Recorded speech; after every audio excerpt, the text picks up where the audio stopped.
बैठ जाओ मेरे बच्चों।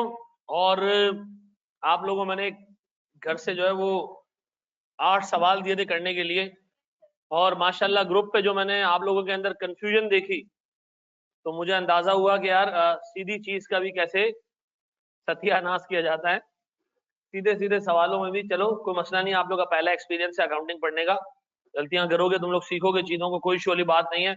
खुशी इस चीज की है कि अच्छे खासे लोगों ने उसको अटेम्प्ट करने की कोशिश की, और एक अच्छा खासा नंबर ऐसा भी था जिनको कद्दू को फर्क ही नहीं पड़ा, उनको है आपने सवाल दे दिए वो घर चले गए और आज उठ के आ गए। ठीक है ना। अब मैं पूछूं लोगों से कि सवाल दिए कितने थे तो उनको वो भी याद नहीं होंगे। 8 दिए थे। चलो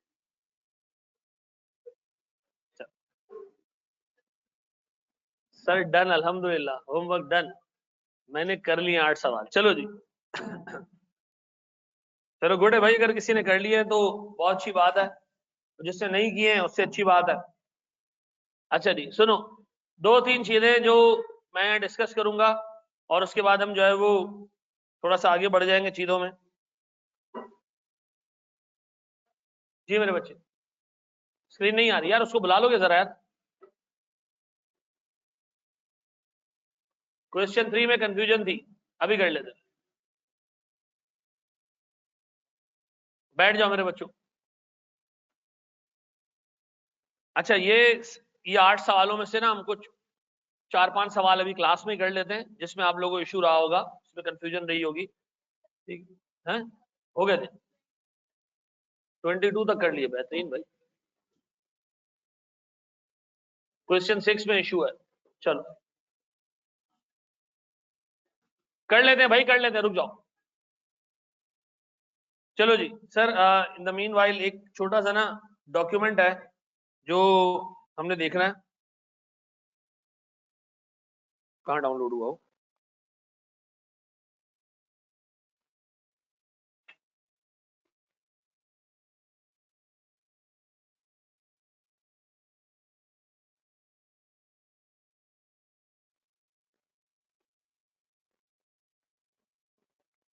अच्छा भाईजान, आपने थ्योरी की ना कुछ चीजें याद करनी है और वो मैं आपको क्लास में याद करा रहा हूँ, और इसके बाद फिर हम वो 8-9 सवाल जो हमने दिए थे वो करने जा रहे हैं। ठीक है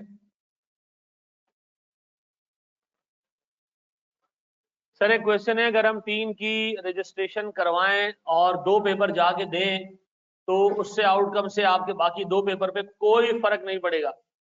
ठीक है जी, लेकिन आपके पैसे जाया होंगे, ऑब्वियस सी बात है। ठीक है जी, अगर वो आप पैसे जाया करवाना चाहते हैं तो कर लें, लेकिन अगर कोई बंदा 2-2 करके पेपर पास कर रहा है तो मुझे समझ नहीं आ रहा कि फिर वो आगे क्या करेगा सीएम। मतलब जिससे 2 ही क्लियर नहीं हो रहे हैं तो वो आगे जाके क्या करेगा यार, खुद सोचो ना तुम लोग। 3 पेपर की कंपल्जन लगाना इसलिए थी कि यार आप वक्त से सीए कर लो, एलिजिबल हो जाओ बड़ी फर्म्स में जाने के लिए। हमारे यहाँ वो बंदा करे नहीं मैं तो 2 ही दूंगा भाई, मुझे पता है कि मेरी औकात क्या है। यार नहीं, ऐसा नहीं है, थोड़ा मेहनत करो, 3 भी निकाल सकते हो, कोई इशू वाली बात नहीं। जहां 2 पेपर दे रहे हो आप, सिंपल एक काम ये करो, जो आपको क्लास में पढ़ाया जा रहा है आप घर जाके सिर्फ उसको पढ़ो, रिपीट करो, जो होमवर्क दिया जा रहा है करते जाओ। यार मैं आपको बता रहा हूँ 90-95% बच्चा अगर ये काम करता है ना पास हो जाता है। ये 5-10% इसलिए फेल होता है कि उनका नसीब नहीं होता। ठीक है जी, अदरवाइज मैंने एक बंदा भी ऐसा नहीं देखा जो शुरू से चीजें लेके चल रहा हूँ। इनफैक्ट मैंने बंदा ही नहीं देखा जो शुरू से चीजें लेके चलता हूँ। ठीक है जी तो बोलना फजूल है आप लोगों, लेकिन कोशिश करो। ठीक है जी, अच्छा रहेगा इंशाल्लाह। चलो जी सर, देखिए एग्जाम में आते हैं फैक्टर्स, सुनना गौर से। आज हम ना थ्योरी का एक पोर्शन कवर करेंगे और जो हमने होमवर्क में सवाल दिए थे उसको करेंगे। जल्दी से आ जाओ बेटा, शाबाश। ये क्यों बंद होता है? यहाँ हर क्लास में कोई भी ना बैठा होना है तब भी खोल के रखो, ठीक है ना, तब भी खोल के रखो, चलाओ इसको 24 घंटे। अशर जवाब दे रहा हूं बेटा। सुनो दोस्त, मुझे एक बात बताओ, मैं एक कंपनी के ऑडिट पे गया। कहां गया? ऑडिट पे गया। सर आप FAR 1 पढ़ा रहे हैं, आपको पता ही? जी जी मुझे पता है। मैं एक कंपनी के ऑडिट पे गया और मैंने उनको जलील करना शुरू किया कि तुम लोगों ने अपने सारे फिक्स एसेट्स को, किसको? यानी आपकी प्लांट्स, ठीक है जी, प्रॉपर्टी है जो आपकी, सर आपके पास जो बिल्डिंग्स हैं, आपने उसकी इंपेयरमेंट टेस्टिंग की कि नहीं की? तो जो क्लाइंट था वो परेशान हो गया, उसने कहा क्या सारे एसेट्स की इंपेयरमेंट टेस्टिंग करना होती है? हम ऑर्डर थे, हमने कहा हाँ करना होती है। पागल के बच्चे हो, तुम लोगों ने नहीं की, गए तुम लोग, तुम्हारी हम ऑडिट रिपोर्ट में लिख देंगे कि मामला सही नहीं चल रहे। तो सर फिर इतने में हमारे सीनियर ने कहा कि बेटा बहुत ज्यादा बोल के आ गए हो, सारे एसेट्स की इंपेयरमेंट टेस्टिंग नहीं होती है। फिर किसकी इंपेयरमेंट टेस्टिंग होती है? हम इंपेयरमेंट टेस्टिंग करेंगे सिर्फ सिर्फ और सिर्फ फिक्स्ड एसेट्स की। किसकी? ने कहा भाई इन्वेंट्री की इंपेयरमेंट टेस्टिंग नहीं होती। हाँ, इन्वेंट्री IS2 के साथ कैरी होती है, उसकी इंपेयरमेंट टेस्टिंग नहीं होती। IS 36 में इंपेयरमेंट जो आपने अभी पढ़ी है, अभी तक FAR 1 में पढ़ी है, वो सिर्फ किसकी है? सिर्फ इसमें क्या क्या आएगा? प्लांट्स आएंगे, कंप्यूटर्स आएंगे, इक्विपमेंट्स आएंगे, मशीनरी आएगी, बिल्डिंग आएगी, ऐसा ये भी जमीन भी आ जाए, ऐसा। तो सर ये हमारे पास क्या होंगे जनाब? Fixed assets. इंपेयरमेंट सिर्फ इसकी है। उसने कहा अच्छा जितने फिक्स्ड एसेट है सबकी इंपेयरमेंट टेस्टिंग होगी? नहीं सर, जिन एसेट्स में इंडिकेशन नजर आई, इंपेयरमेंट क्या नजर आई? इंडिकेशन नजर आई, indication of impairment, impairment testing सिर्फ उसी की होगी। अब बताओ क्या कंपनी के हर एक एसेट की इंपेयरमेंट टेस्टिंग होनी है? नहीं, सिर्फ किसकी होनी है? फिक्स एसेट्स की होनी है। और फिक्स एसेट्स में भी किसकी होनी है? जिसमें इंपेयरमेंट का इंडिकेटर नजर आ जाए। अब सुनो, अगर एक एसेट में इंपेयरमेंट का इंडिकेटर नजर आ गया कि भाई ये एसेट इंपेयर हो सकता है, मे बी वो टूटा हुआ, मे बी एक एसेट टूटा हुआ नजर आ गया कि भाई इंपेयरमेंट आ सकती है, फिर आपसे IS 36 कहता है कि अपने आप से पूछो, और तो सुनना, MCQs आते हैं, दो दो नंबर एक टिक पे मिल जाते हैं, ठीक है जी सर। फिर स्टैंडर्ड आपसे कहता है कि अपने आप से पूछो कि जो एसेट तुम्हें इंपेयर नजर आ रहा है, जिसमें तुम्हें इंडिकेटर नजर आ रहा है इंपेयरमेंट का, क्या तुम्हें लगता है कि उसमें से जो इंपेयरमेंट निकलेगी वो मटेरियल इंपेयरमेंट होगी? मैंने कहा ये क्या होता है? मटेरियल का मतलब समझते हो क्या होता है? क्या होता है? जल्दी जल्दी जल्दी जल्दी आओ, जल्दी आओ। रॉ मटेरियल, वेरी गुड, बेहतरीन। मटेरियल का मतलब होता है बड़ा अमाउंट। मटेरियल का मतलब एक एक एसेट है, उसका जो है वो कोने से पाउंड टूट गया था, ऑर्डर है, उसने कहा इसकी इंपेयरमेंट टेस्टिंग करो, इसका तो पाउंड टूटा हुआ है। हमने कहा 2 रुपए का नया पाउंड लग जाएगा इसमें, क्यों इंपेयरमेंट टेस्टिंग करें इसकी? उसने कहा सर आपने लिखा हुआ स्टैंडर्ड में जो एसेट टूट फूट जाएगा उसकी इंपेयरमेंट टेस्टिंग करनी है, इंडिकेटर है। हमने कहा इंडिकेटर है लेकिन इससे कोई फर्क नहीं पड़ेगा, खातिर ख्वाह हम इंपेयरमेंट टेस्टिंग करेंगे ना, इंपेयरमेंट नहीं निकलेगी, और निकलेगी भी तो बहुत थोड़ी सी निकलेगी, 2000, 1500, 500 रुपए। भाई इसके लिए हम इतनी लंबी चौड़ी एक्सरसाइज, क्योंकि इंपेयरमेंट निकालने के लिए आपको क्या करना है? फेयर वैल्यू मालूम करनी है, कॉस्ट टू सेल मालूम करना है, वैल्यू न्यूज के लिए ये लंबे लंबे कैश फ्लो डिस्काउंट करने। हमने कहा ये सारे काम करने के बाद उसमें से क्या निकले? 200 रुपए की इंपेयरमेंट। तो लाना था फिर उसमें, ठीक है जी, कि हम 2.5-3 करोड़ रुपए की मशीनरी की इंपेयरमेंट निकालें, टेस्टिंग करें, और उससे क्या निकले? 200 रुपए की इंपेयरमेंट। तो भाई हम नहीं कर रहे इंपेयरमेंट टेस्टिंग। फिर मेरा सवाल, क्या सारे एसेट्स की इंपेयरमेंट टेस्टिंग करनी है? सिर्फ किसकी करनी है? फिक्स्ड एसेट्स की। क्या सारे फिक्स्ड एसेट्स की इंपेयरमेंट टेस्टिंग करनी है? नहीं, जिसमें इंडिकेटर निकलेगा। और क्या सारे जिसमें इंडिकेटर निकले सबकी इंपेयरमेंट टेस्टिंग करनी है? नहीं, उसी एसेट की इंपेयरमेंट टेस्टिंग करेंगे जिसमें इंडिकेटर निकला है और एक्सपेक्टेड है कि इसमें इंपेयरमेंट ज्यादा निकलेगी, ऐसा। अब बताओ सर, अगर आपको लगता है किसी एसेट में मटेरियल इंपेयरमेंट लगती है, निकलते हुए नजर आ रही है, लग रहा है कि भाई मशीन बुरे तरीके से खराब हुई है, ठीक ठाक इंपेयरमेंट निकलेगी, तब आपने पहला काम क्या करना है? आपने रिकवरेबल अमाउंट कैलकुलेट करनी है और इंपेयरमेंट कैलकुलेट कर लेना, ऐसा। अब बताओ मुझे क्या पता होना चाहिए? इंडिकेटर्स पता होने चाहिए। क्या पता होने चाहिए? इंडिकेटर्स का मतलब है वो निशानियां जो आपको बताएंगी कि ये एसेट इंपेयर्ड है या नहीं, ऐसा है? ऐसा है? फिर रिपीट कर रहा हूं, सारे एसेट्स की इंपेयरमेंट टेस्टिंग करनी? नहीं सर, करंट की, नॉन करंट की? सिर्फ फिक्स्ड एसेट यानी नॉन करंट की। और सर फिक्स्ड एसेट्स की इंपेयरमेंट टेस्टिंग क्या सब फिक्स्ड एसेट्स की करनी है? नहीं सर, किसकी करनी है? सर हमने करनी है जनाब वो जिसमें इंडिकेटर नजर आए। जिसमें इंडिकेटर नजर आए सबकी इंपेयरमेंट टेस्टिंग करनी है? नहीं सर, जिसमें इंपेयरमेंट मटेरियल यानी बड़ा अमाउंट, ठीक है जी। सो एक जनरल बात अगर हम करें, what is meant by material? Material क्या होता है? नहीं, बड़ा तो है अमाउंट, लेकिन आम जो स्टैंडर्ड में मटेरियल का मतलब है वो क्या है? मटेरियल का मतलब है वो चीज जो तुम्हारे डिसीजन को अफेक्ट करे। एक चीज है जो तुम्हारे डिसीजन को अफेक्ट करे, वो क्या है? मटेरियल है। मिसाल के तौर पे मैं आपसे कहूं कि कंपनी के प्रॉफिट 2 करोड़ के प्रॉफिट में 200 रुपए की अमाउंट गलत लिखी हुई है, आप क्या कहोगे? ये मटेरियल जाने दे यार। मैं आपको कहूं 2 करोड़ के प्रॉफिट में 1 करोड़ 80 लाख रुपए गलत है, आप कहोगे मटेरियल है। क्यों भाई, क्या हो गया? 5% से ऊपर मटेरियल हो जाता है। ये 2 करोड़ के प्रॉफिट में 1 करोड़ 80 लाख ही अगर गलत है तो पीछे बचा गया। ऐसा मटेरियल का मतलब समझ आया? मटेरियल का मतलब जो हिला दे आपको, नहीं यार गलत हो रही, ऐसा ऐसा है कि नहीं? तो क्या नाम है दोस्त? जैन। जैन मस्ती मजाक कर सकता हूँ तुम्हारे साथ, पक्का? हम मिसाल के तौर पर जैन के घर वाले जो है वो लड़की देखने गए जैन के लिए, ठीक है जी। तो लड़की वालों ने बताया कि भाई लड़की माशाल्लाह जो है वो मुत्तकी परहेजगार है, नमाजी है, हाफिज है, ठीक है जी।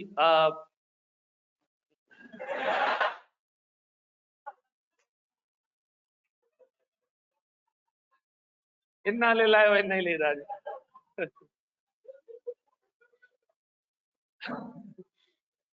और जो टिकटॉक बनाती है कैमरा यही पकड़ता है। मजाक कर रहा हूँ, मजाक कर रहा हूँ, याद देखिए।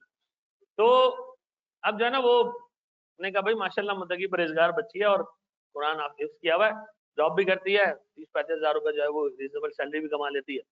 तो लेकिन एक आदत बुरी है बच्ची। जैन ने कहा यार ये क्या आदत बुरी है? उसने कहा भाई आदत ये बुरी है कि मतलब उसको नींद ज्यादा आती है, वो 10 घंटे सोती है।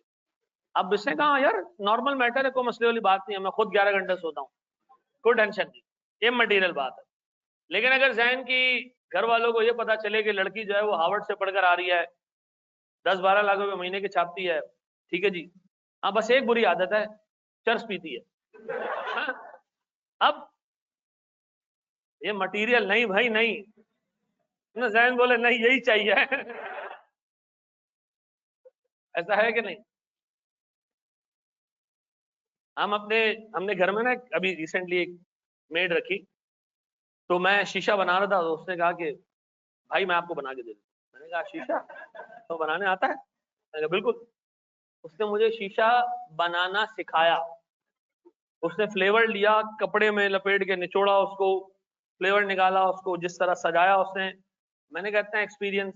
उसने कहा पहले मैं जिनके यहाँ काम करती थी वो जो बाजी थी, वो दिन में 3 टाइम शीशा पीती थी, ठीक है ना, और 3 टाइम वो शीशा पीती थी और मैं उनको बस शीशा ही पिलाती थी।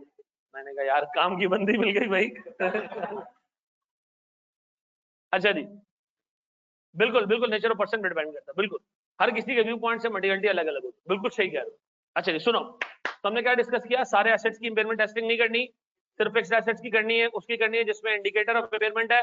इंडिकेटर मिलने के बावजूद हम इंपेयरमेंट टेस्टिंग नहीं करेंगे अगर हमें लग रहा होगा कि इंपेयरमेंट मटीरियल नहीं है। अगर मटीरियल है तो करेंगे। अब हमें जानना क्या जरूरी है? इंडिकेटर। एग्जामिनर आपसे पूछता है बताओ इनमें से कौन सा फैक्टर इंडिकेटर है? कौन सा फैक्टर? 4 आपको वो देगा, बताएगा, पूछेगा कि बताओ इसमें से कौन सी चीज इंडिकेटर है इंपेयरमेंट की। और कभी कभी वो पूछता है कि बताओ इसमें से इंटरनल इंडिकेटर कौन सा और एक्सटर्नल कौन सा है। तो हम सर पढ़ने जा रहे हैं 2 किस्म के इंडिकेटर्स। कौन से? इंटरनल और एक्सटर्नल। सुनो, इंटरनल का मतलब क्या है? जो कंपनी को खुद को पता है। और एक्सटर्नल का मतलब क्या है? बाहर के लोगों से हमें पता चला कि हमारी मशीन का कुछ ये हाल है, ऐसा। तो हमने भी 2 इंडिकेटर्स पढ़ने, इंटरनल जो कंपनी के अंदर के लोगों को पता है, और एक्सटर्नल का मतलब जो बाहर से हमें पता चला कि हमारे एसेट का बुरा हाल हो चुका है। कैसे? आओ जरा देखें। तो आपने इंडिकेटर्स याद करने, याद, ठीक है जी, दिमाग में नहीं बिठाने, आपने याद करने। सर ये जो अभी आपने डॉक्यूमेंट दिखाया था, ये मतलब आप कह रहे हैं कि ये याद करना है?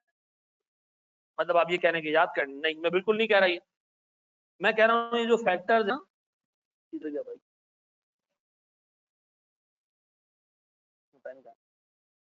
ये जो फैक्टर्स है ना, ये आपको याद करना, ठीक है? ये फैक्टर्स आपको याद करने, ये आपको याद नहीं करना। तो फिर ये लिखा क्यों जो याद नहीं करना? एक बंदा कहता है नहीं मैं लॉजिक और कॉन्सेप्ट के साथ पढ़ना चाह रहा हूं, तो मैं क्लास में बताऊंगा और बराबर में लिखा हुआ भी है ये इंडिकेटर इंपेयरमेंट का इंडिकेटर क्यों है। तो आपको पता होना चाहिए कि भाई ये रीजन है उसका, ठीक है? रीजन आपने सिर्फ पढ़ना है, याद नहीं करना। आपको याद क्या करना है? अच्छा जी, सबसे पहले जब बैठ जाओ मेरे बच्चों, इंडिकेटर को दोबारा पढ़ाएं, सर समझ नहीं आया।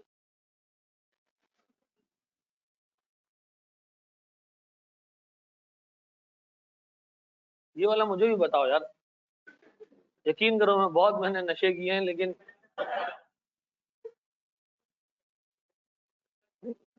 ऐसा वाला टोन होना है मुझे ऐसा। अच्छा चलो, मैं देख रहा हूँ जनाब, मुझे एक बात बताओ, गौर सुनो। हमारा एक एसेट है, मैं तुम्हें प्रैक्टिकल एग्जांपल देता हूँ। मेरे बड़े भाई थे, अल्लाह उनको बख्शे, उनका इंतकाल हो गया। वो एक जमाने में ना, जो मशीन्स होती थी, जो आपने देखा कपड़े पे, जो कपड़े के वो नीचे लगता है, पीको क्या कहते हैं उसको, पीको कहते हैं, ऐसा ना, उसके डिजाइन बनाने की मशीन उन्होंने पाकिस्तान के बाहर से इंपोर्ट की, काफी सारी इंपोर्ट की, करोड़ों रुपए की मशीन इंपोर्ट की, और हर मशीन को 16-17 डिजाइन बनाती। तो उन्होंने जो है वो पीको बनाना शुरू कर दिया, उनका बिजनेस फ्लरिश होना शुरू हो गया। हुआ ये कि 2 साल 1.5 साल बिजनेस चला, और उसके बाद हुआ ये कि पाकिस्तान में ना चाइनीज मशीन आ गई, उनसे 10 गुना सस्ती, 10 गुना। अगर वो मशीन 1 करोड़ रुपए की है, तो चाइना ने 10 लाख रुपए की मशीन फेंक दी मार्केट में। और जो 1 करोड़ की मशीन 16 डिजाइन बनाती थी, चाइना वाली 10 लाख रुपए की मशीन ने 1000 डिजाइन बनाना शुरू कर दिया। अब एक बात बताओ, जब आपको ये बात पता चल गई कि आपके पास जो मशीनें लगी हुई हैं जी, अब उसकी मार्केट में वो वर्थ होगी जो आप खरीद के आए थे। तो क्या हुआ sir? Unexpected decline in the market value of asset. ठीक है जी, हमें मार्केट से पता चला कि जो मशीनें हम करोड़ों रुपए की लाएं, जो मशीनें हम करोड़ों रुपए की लाएं, ठीक है जी, वो इस वक्त मार्केट में सर 6-8 लाख रुपए की भी नहीं जाएंगी। तो ये क्लियर इंडिकेटर है किस चीज का? इंपेयरमेंट का इंडिकेटर है। जरूरी नहीं एसेट इंपेयर्ड हो, मे बी एसेट की वैल्यू इन यूज काफी ज्यादा हो, हमें नहीं पता, लेकिन एक इंडिकेटर तो है कि हालात क्या हो चुके हैं, खराब हो चुके हैं। अगर आपके एसेट की मार्केट वैल्यू गिर गई है, तो इंडिकेट क्या कर रहा है? क्या शायद ये एसेट क्या हो? इंपेयर्ड हो। इंडिकेटर का मतलब क्या होता है? शायद इंपेयर्ड हो। इंडिकेटर का मतलब क्या है? शायद इंपेयर्ड हो। नजला, जुकाम, खांसी, गला बंद है, बुखार चढ़ा हुआ है, शायद कोरोना हो, मे भी एक मौसमी बुखार हो, ऐसा। तो सर हम क्या कर रहे हैं? इंडिकेटर देख के चल रहे हैं। ठीक है भाई, आवाज आ रही है मेरी? अल्लाह डिनू, आवाज आ रही है? चलो बेहतरीन। अब बनाए सर, पहला फैक्टर हमने क्या पढ़ा? हमारे एसेट की मार्केट वैल्यू क्या हो जाए? कम हो जाए। ठीक है जी, ये कहां से पता चलेगा मार्केट वैल्यू कम हो जाए? कंपनी के अंदर से या बाहर से? बाहर से। तो ये कौन सा इंडिकेटर है? एक्सटर्नल इंडिकेटर है। डन। अच्छा जी, फिर सिग्निफिकेंट चेंज इन टेक्नोलॉजी, यही चाइना वाली बात करूंगा मैं। टेक्नोलॉजी ऐसी चेंज हुई है कि एक मशीन अब 1000 डिजाइन प्रोड्यूस करती है। ठीक है जी, हमारी पुरानी मशीन क्या करती थी? 16 डिजाइन प्रोड्यूस कर रही है। तो सीधी सी बात है, जो टेक्नोलॉजी का इतना बड़ा चेंज आ गया है, तो हमारी करंट मशीन्स की वैल्यू क्या हो गई? कम हो गई। आप मोबाइल मार्केट में देखो, आप कंप्यूटर्स की मार्केट में देखो, एक कंप्यूटर की वैल्यू मिसाल के तौर पे आज से 5 साल पहले लाखों रुपए में थी, लेकिन अगर आज आप उसकी वैल्यू मालूम करने जाओगे तो मे बी आपको बहुत कम वैल्यू मिले। क्यों? क्योंकि टेक्नोलॉजी, कुछ कुछ ऐसे एसेट्स हैं जिनमें टेक्नोलॉजी बहुत तेजी से अपडेट होती है। तो सर पुराने एसेट्स की वैल्यू क्या हो जाती है? तो मुझे एक बात बताएं, चेंजेस इन टेक्नोलॉजी, अगर टेक्नोलॉजी में ठीक ठाक चेंज आ गया है, तो मुझे पहले पता चल जाना चाहिए कि मेरा एसेट पुरानी टेक्नोलॉजी वाला है, तो अब इसकी वो वैल्यू नहीं रहेगी, ऐसा है। तो मुझे एक बात बताओ, पहली चीज हमने क्या पढ़ी? मार्केट वैल्यू में डिक्लाइन। दूसरी चीज सिग्निफिकेंट चेंज इन टेक्नोलॉजी।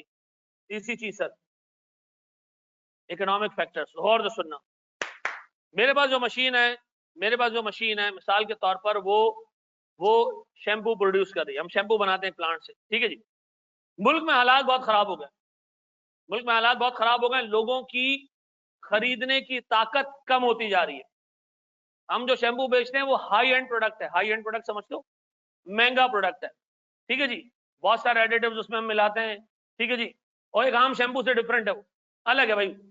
आप बताओ सर, क्या आपको लगता है कि जब मुल्क में इकोनॉमी खराब हो, चीजें महंगी होती जा रही हैं, लोगों की आमदनी कम होती जा रही है, लोगों की नौकरियां नहीं है, आपको नहीं लगता कि आप भी उसमें अफेक्ट होगे? आपकी प्रोडक्ट भी मार्केट में जिस तरीके से बिक रही थी वो, अच्छा मुझे बताओ, अगर मेरी प्रोडक्ट नहीं बिक रही है मशीन की, तो इंपेयर कैसे हो गया मेरा? ऐसे एक मशीन से हम प्रोडक्ट्स मार्केट में बेच रहे थे, उसकी सेल्स कम हो गई, तो क्या कम हुआ? वैल्यू न्यूज कम हुआ ना। वैल्यू न्यूज कैसे निकालते हो? सीधी सी बात है, जो मशीन से प्रोडक्ट बनेगा हम मार्केट में बेचेंगे, उसी से वैल्यू न्यूज बनेगा। तो बताओ सर, अगर हमारे पास मशीन की सेल्स ही कम हो जाए, प्रोडक्ट की सेल्स ही कम हो जाए, तो वैल्यू न्यूज क्या हो जाएगी? उसकी कम हो जाएगी। वैल्यू न्यूज कम होगी तो शायद शायद एसेट क्या हो जाए? इंपेयर हो जाए। मुझे बताओ, सबसे पहला पॉइंट क्या बताया? मार्केट वैल्यू गिर जाए। दूसरा पॉइंट क्या बताया? सर टेक्नोलॉजी, यस और नो बता रहा हूं क्या है। टेक्नोलॉजी चेंज हो गई, हमारी पुरानी टेक्नोलॉजी की मशीन है, वैल्यू गिर जानी है। सर मुल्क के हालात खराब हो गए, लोगों की कमाई कम हो गई, अब हमारे प्लांट से बनने वाला प्रोडक्ट लोग नहीं खरीदते हैं, कम खरीदते हैं, सेल्स कम हो गई, सेल्स कम हुई तो कैश फ्लो कम हो गया, कैश फ्लो कम हुए तो वैल्यू न्यूज कम हो गई। डन। तीन इंडिकेटर्स में अब तक आपको बता चुका हूं। जी मेरे बच्चे पूछो।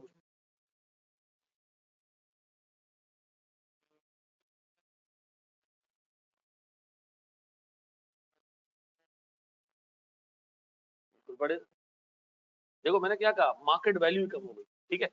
अब मार्केट वैल्यू सिर्फ मेरी एग्जांपल में एक फैक्टर है, ठीक है जी। 1000 फैक्टर हो सकते हैं मार्केट वैल्यू कम होने, ठीक है ना। 1000 फैक्टर हो सकते हैं। मिसाल के तौर पर उससे सस्ती मशीन आ गई, प्रोडक्ट एक जैसी बनाती है। जो मशीन मेरे पास है और जो मशीन नहीं आई है ना, प्रोडक्ट एक जैसी बना रही है। अब बताओ रीजन क्या होगा?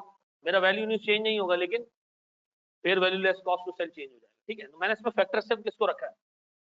सिर्फ मार्केट वैल्यू, ठीक है। मैं तो अपनी एग्जांपल में काफी सारी चीजें कवर करनी है, तो मैंने एक एग्जांपल दे दी, ठीक है ना। अदरवाइज अगर एक एसेट की वैल्यू न्यूज चेंज ना भी हो, मार्केट वैल्यू गिर जाए, इंडिकेटर इम्पेयरमेंट, ठीक है। अच्छा जी, तीसरी चीज, सर हमारी जो मशीन थी ना, गौर से सुनना मेरे बच्चों, इधर गया जी मेरा बच्चा।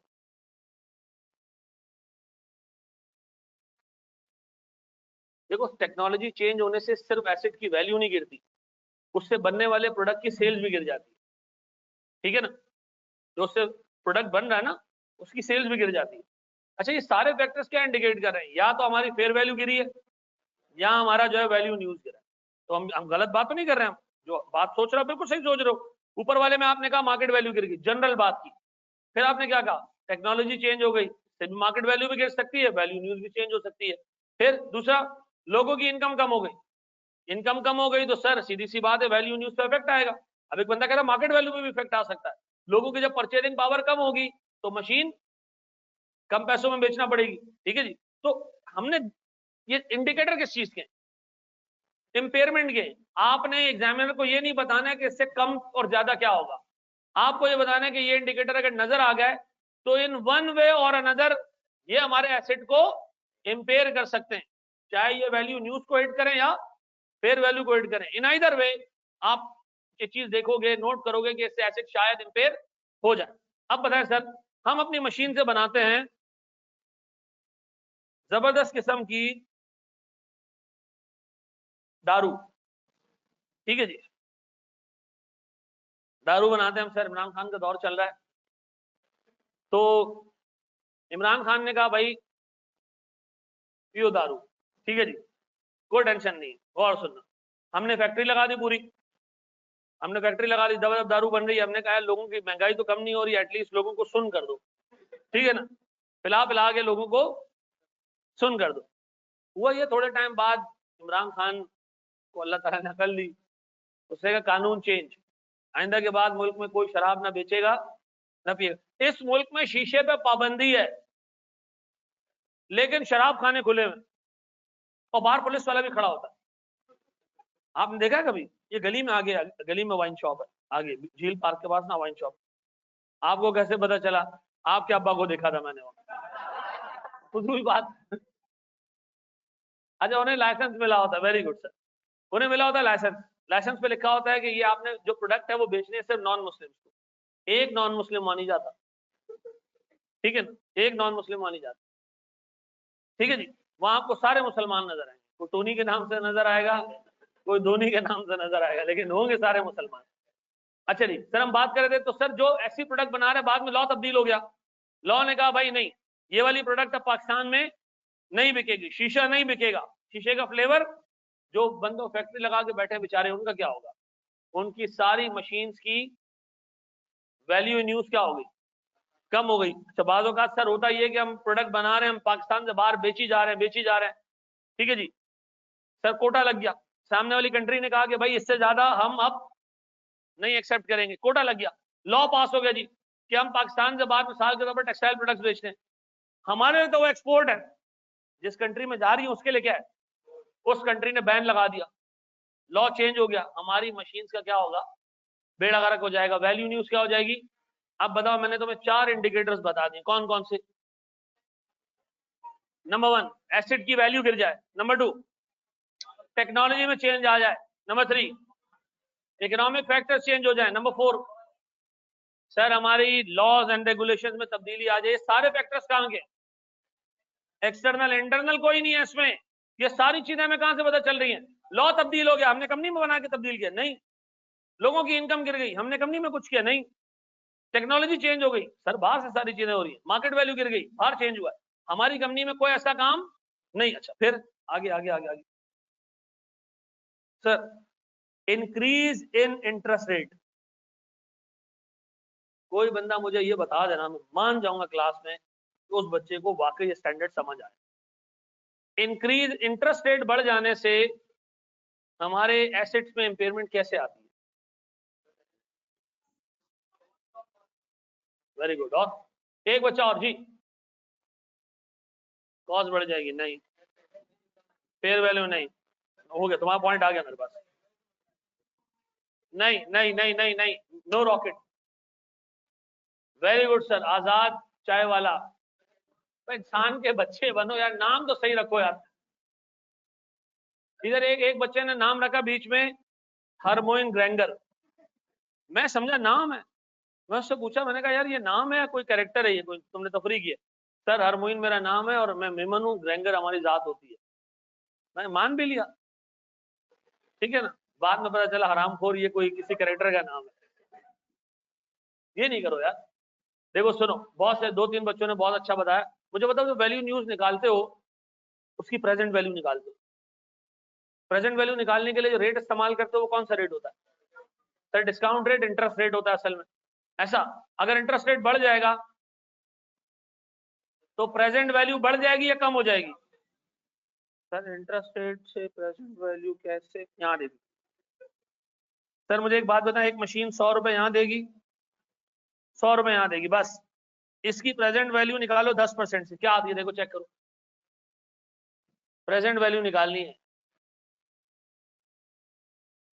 सर, डिवाइड करो उसको 1.1 से, 90.9, फिर sir divided by 1.1 raise to power 2, 82.6। पक्का बताओ ये दोनों मिला के कितने हो गए, 173.55, यही है। अब एक बात बताओ, अगर आपको पता चले कि मार्केट में इंटरेस्ट रेट से 15% हो चुका है, बढ़ चुका है, अब क्या होगा। सर इस 100 रुपए की डिस्काउंटिंग दोबारा करें 15% पे, 100 divided by 1.15, divide divide divide चाचा डिवाइड, 86.9। अच्छा टोटल बता रहा, सॉरी बेटा, मेरी गलती है जी। 70, टोटल कितना आ गया। अच्छा मुझे एक बात बताओ, आपको नहीं लगा कि यहाँ आपने रेट तब्दील किया तो वैल्यू न्यूज 173 से कम हो गए 162 पे आ गई है। आपको नहीं लगता कि इंटरेस्ट रेट बढ़ जाने से वैल्यू न्यूज कम हो जाएगी है, लगता है नहीं लगता है? तो बताओ, आपको ये नहीं लगता कि एक इंडिकेटर है इम्पेयरमेंट का। जहां आपको लगा कि इंटरेस्ट रेट बढ़ा, वैसे ही हमारे दिल में घंटी बज गई कि नहीं यार, अब जब हम वैल्यू न्यूज निकालेंगे तो वैल्यू न्यूज क्या होगी, कम हो जाएगी। कम हो जाएगी तो एसेट शायद इंपेयर हो जाए। सर ये एग्जामिनर का फेवरेट पॉइंट है, वो पूछता है इंटरेस्ट रेट कम होने से वैल्यू न्यूज बढ़ जाएगी, ये इंडिकेटर नहीं है, इंटरेस्ट रेट का बढ़ना इंडिकेटर है। इंटरेस्ट रेट बढ़ेगा, प्रेजेंट वैल्यू क्या हो जाएगी, कम हो जाएगी। ऐसा। अब बताओ, मैंने आपको जो एक्सटर्नल इंडिकेटर्स बताए हैं, अगर आप मुझे रिकॉल करा दोगे तो मैं आपको नमाज में दुआएं दूंगा जब भी पढ़ूंगा। सर सबसे पहले, sir unexpected decline the market value, changes in technology, changes in economic factors, changes in sir laws and regulation, फिर इंक्रीज इन इंटरेस्ट रेट। ये याद रहेगा पक्का। सर इसको याद करें, एक स्टेप हम आगे बढ़ते हैं जनाब। जी मेरे बच्चे।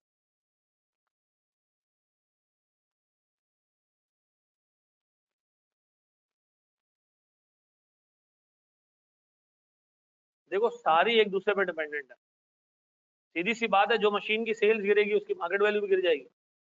तो वो ये नहीं कहता कि इसको आप बाइफरकेट करोगे, वैल्यू न्यूज के लिए अलग फैक्टर्स निकालो, इसके लिए अलग निकालो। वो क्या कहता है, ये इंडिकेटर्स हैं किसके, इम्पेयरमेंट के। इन वन वे और अनदर ये एसेट को क्या करेंगे, इम्पेयर करेंगे। क्लियर है मेरे बच्चों, डन है, सवाल है कोई मेरे बच्चों? अब याद रखो, एक फैक्टर में भी वैल्यू न्यूज को हिट करे, एक फैक्टर में भी मार्केट वैल्यू को हिट करे, मे भी कुछ फैक्टर्स ऐसे हैं जो सबको हिट करे। ये इंडिकेटर है सिर्फ किस चीज के, इम्पेयरमेंट की। अब ये आपने एग्जाम में बाइफरकेट नहीं करना कि ये वैल्यू न्यूज को हिट कर रहा है या ये आपके एग्जाम के उसमें ना सिर्फ उससे नंबर लिखे 1 2 3 4, ये एक्सटर्नल है, ये इंटरनल। ठीक है जी, मैंने उसको एक्सप्लेन कर दिया। ठीक है जी, मेरी एक्सप्लेनेशन से मे भी आप डिफरेंस रखो, और वो कोई मसले वाली बात नहीं है, क्योंकि इसमें हाँ सवाल एमसीक्यू में आता है। ठीक है जी, लास्ट अटेम्प्ट में इस पे तकरीबन 7 मार्क्स का क्वेश्चन है। एट अ टाइम 2-3 फैक्टर्स अकर हो सकते हैं, सारे अकर हो सकते हैं। टेक्नोलॉजी भी चेंज हो गई, मुल्क भी गरीब हो गया, ठीक है जी, लॉज भी चेंज हो गए, इंटरेस्ट रेट भी बढ़ गए, मार्केट वैल्यू भी गए, सब एक साथ आ गया। बिल्कुल हो सकता है, जरूरी थोड़ी है एक वक्त में एक ही हो। अगर मैं एसेट की फेयर वैल्यू अगर कम है लेकिन वैल्यू न्यूज से कम बुक वैल्यू तक पहुंच जाए तो भी एसेट इम्पेयर्ड कहलाएगा। आसान भाषा, अगर रिकवरेबल अमाउंट कैरिंग अमाउंट से कम एसेट इम्पेयर्ड है। ठीक है जी, और कोई अगर ये बढ़ जाए वो बढ़ जाए नहीं, सिंपली अगर रिकवरेबल अमाउंट कैरिंग अमाउंट से कम, इम्पेयर्ड, खत्म, कहानी खत्म। ठीक है जी, अब बात करें इंटरनल। सर एक एक्सटर्नल बाकी है, और यह है सबसे मुश्किल, इसको जरा समझना, आंखें खोल के रखना, समझना मेरे बच्चों प्लीज। बोर्ड पे, अच्छा सही है, वहां भी तो है बोर्ड, मैं वहां क्या देख रही है। सुनो मेरे बच्चों, मुझे एक बात बताओ, ये बहुत टेक्निकल चीज है, अगर तुम लोगों ने पिक कर लिया तो बहुत जबरदस्त काम हो जाएगा। When all indicators come together, then that place is called Pakistan। तो मैं समझा कोई सवाल होगा ये। पाकिस्तान से ज्यादा बेईमान मुल्क कोई नहीं है, जिसको मौका मिलता है बेईमानी करता है। ठीक है, और फिर हम भाषण देते हैं कि हुक्मरान गंदा। ऐसा मामून रशीद एक बादशाह था, उसके जमाने में किसी ने खड़े होकर मामून रशीद से कहा तुम बड़े जलील बादशाह हो। ठीक है जी, बादशाह तो मौला अली जैसे लोग थे, हजरत उमर जैसे लोग थे, हजरत अबू बकर सिद्दीक रज़ी अल्लाह तआला जैसे लोग थे। तुम तो मतलब मुझे नहीं पता बंदा कैसा था, तुम्हें तो गाली दे रही कि तुम तो लानती हो। बादशाह ने पलट के जवाब दिया, कहता तुम भी लानती हो। कहता उस वक्त की रियाया कौन थी, साहबा थे, तो उनको हुक्मरान भी अल्लाह ने वैसे ही रखे थे। अब तुम जैसे चूड़े जो है वो रियाया हो, तो बादशाह भी ऐसे ही आएगा है? ऐसा है कि नहीं?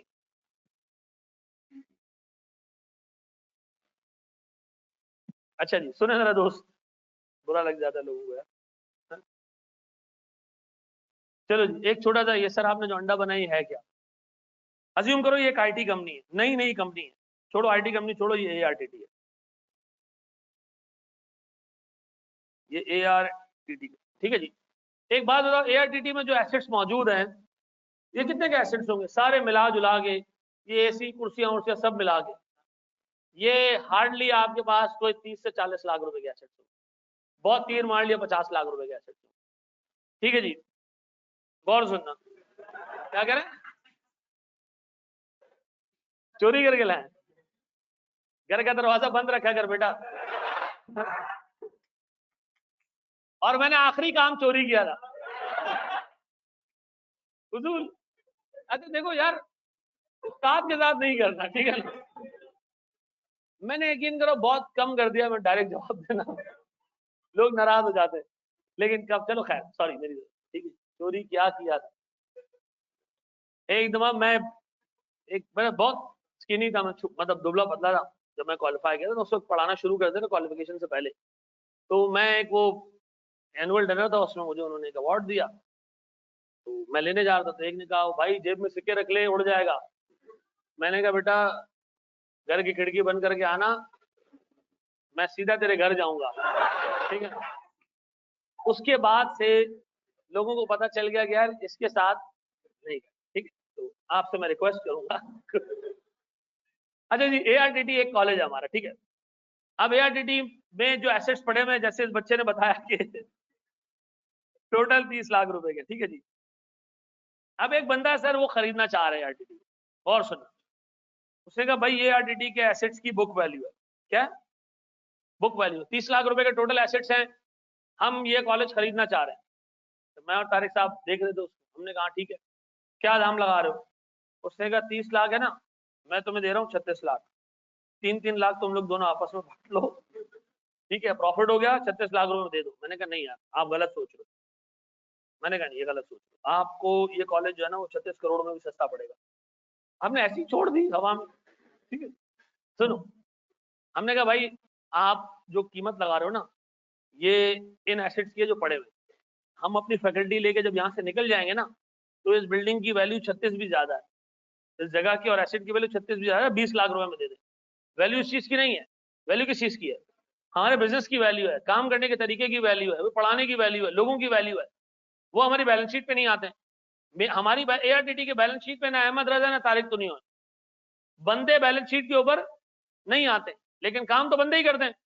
अब सुनना जरा दोस्त, मैंने कहा भाई हम आपसे चार्ज करेंगे से मिसाल के तौर पर 300 मिलियन रुपए, ठीक है जी, 30 करोड़ रुपए हम चार्ज करेंगे। उस बंदे ने कहा ठीक है, अब मुझे एक बात बताएं, इस एसेट की, इस कंपनी के नेट एसेट्स की बुक वैल्यू और मार्केट वैल्यू में बहुत बड़ा फर्क है। क्या इंडिकेट कर रही है, अच्छा बिजनेस है या बुरा बिजनेस है? बहुत अच्छा बिजनेस है। क्या ये बिजनेस इंपेयर्ड है?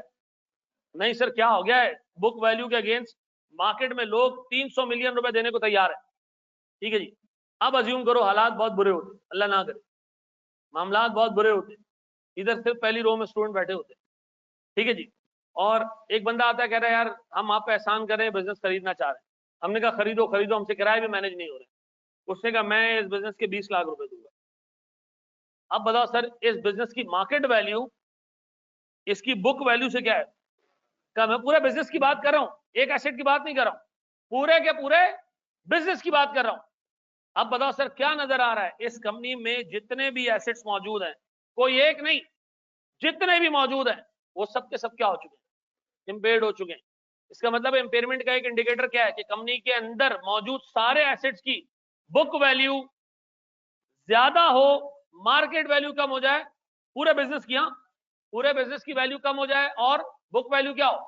बुक वैल्यू का मतलब हमारे एसेट्स की कैरिंग अमाउंट थोड़ी बहुत ज्यादा है सर, और मार्केट में इतनी वैल्यू नहीं लग रही है। सर एनआईबी बैंक के वो बिलियंस ऑफ रुपीस के एसेट्स थे, लेकिन मार्केट उसको एक्सेप्ट ही नहीं करती।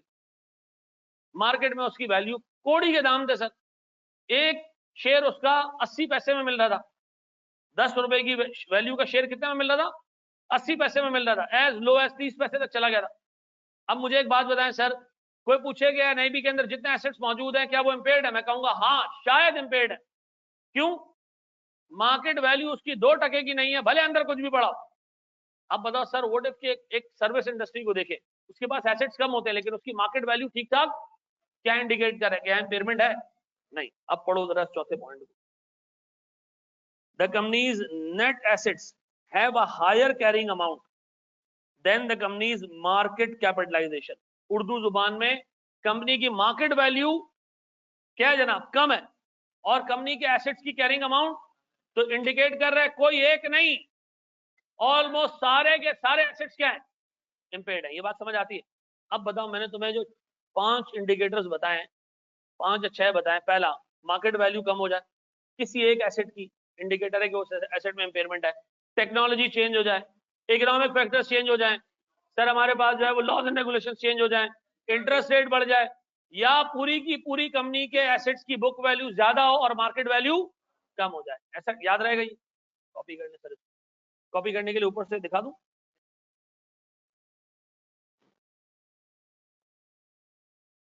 मार्केट में इंस्टीट्यूट की वैल्यू कम है एसेट्स की। इंस्टीट्यूट बेटा दीवारों और कुर्सियों से नहीं बनता, उसकी फैकल्टी से बनता है।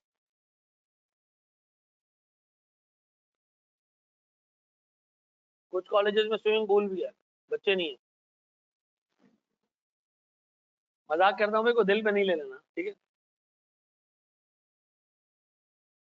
मार्केट कैपिटलाइजेशन का मतलब है मार्केट वैल्यू। बिल्कुल कर रहा हूँ शेर फराज, बिल्कुल कर रहा हूँ।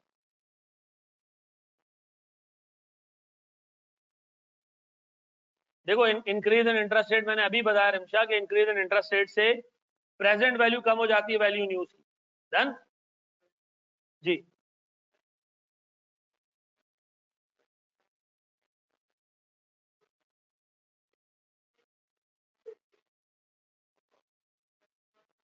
हर पॉइंट बेटा पहले पॉइंट को भी डिफाइन कर रहा होगा, वैल्यू न्यूज को बीट करता होगा। वो कह रहे हैं ऊपर वाले पॉइंट में सिर्फ मार्केट वैल्यू चेंज हो जाए। बाज़ औक़ात आप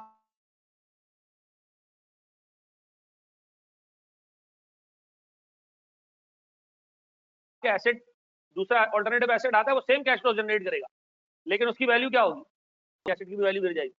हमारी मुर्गी 30 अंडे देती है, मार्केट में भी 30 अंडे देने वाली मुर्गी है।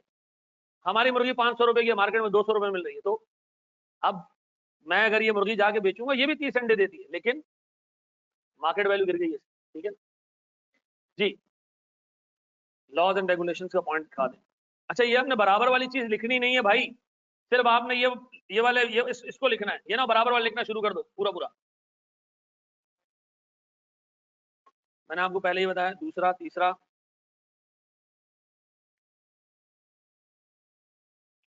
बिल्कुल बेटा शाजिल बिल्कुल। चलो मेरे बच्चों, ये याद रखना, अभी एमसीक्यूज में आएगा और तुम लोग भूल चुके होगे। बढ़े आगे हम।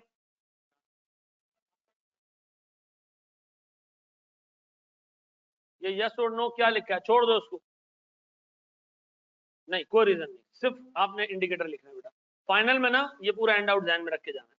फिर फाइनल में जाओगे ना तो वहां वो सवालात में पूछता है कि बताओ ये फैक्टर वैल्यू न्यूज को हिट कर रहा है, फेयर वैल्यू को हिट कर रहा है, और अगर कर रहा है तो बताएं कैसे कर रहा है। आपने फिर लिखना पड़ता है उसको, यहाँ नहीं यहाँ नहीं, इसलिए मैं ज़्यादा डिटेल में जा भी नहीं रहा।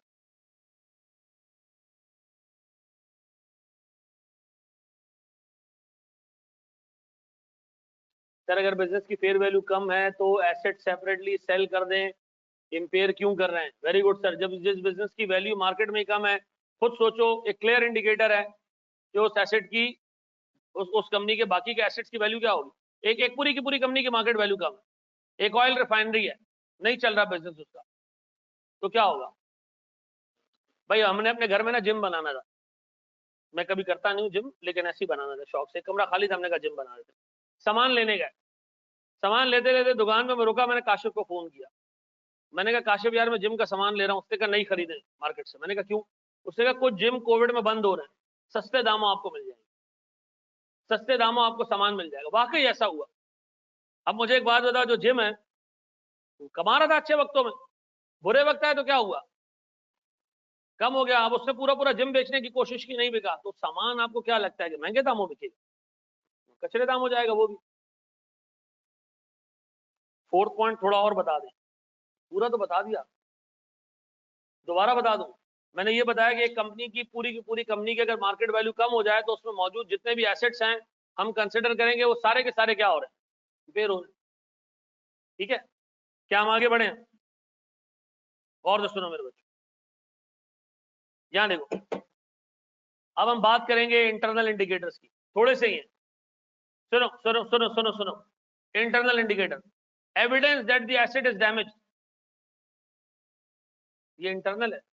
हाँ ना भाई, कोई आके मुझे थोड़ी बताएगा आपके घर में पलंग का पाँव टूटा हुआ है, मुझे पता होगा ना भाई, ये बाहर से थोड़ी आएगा कोई।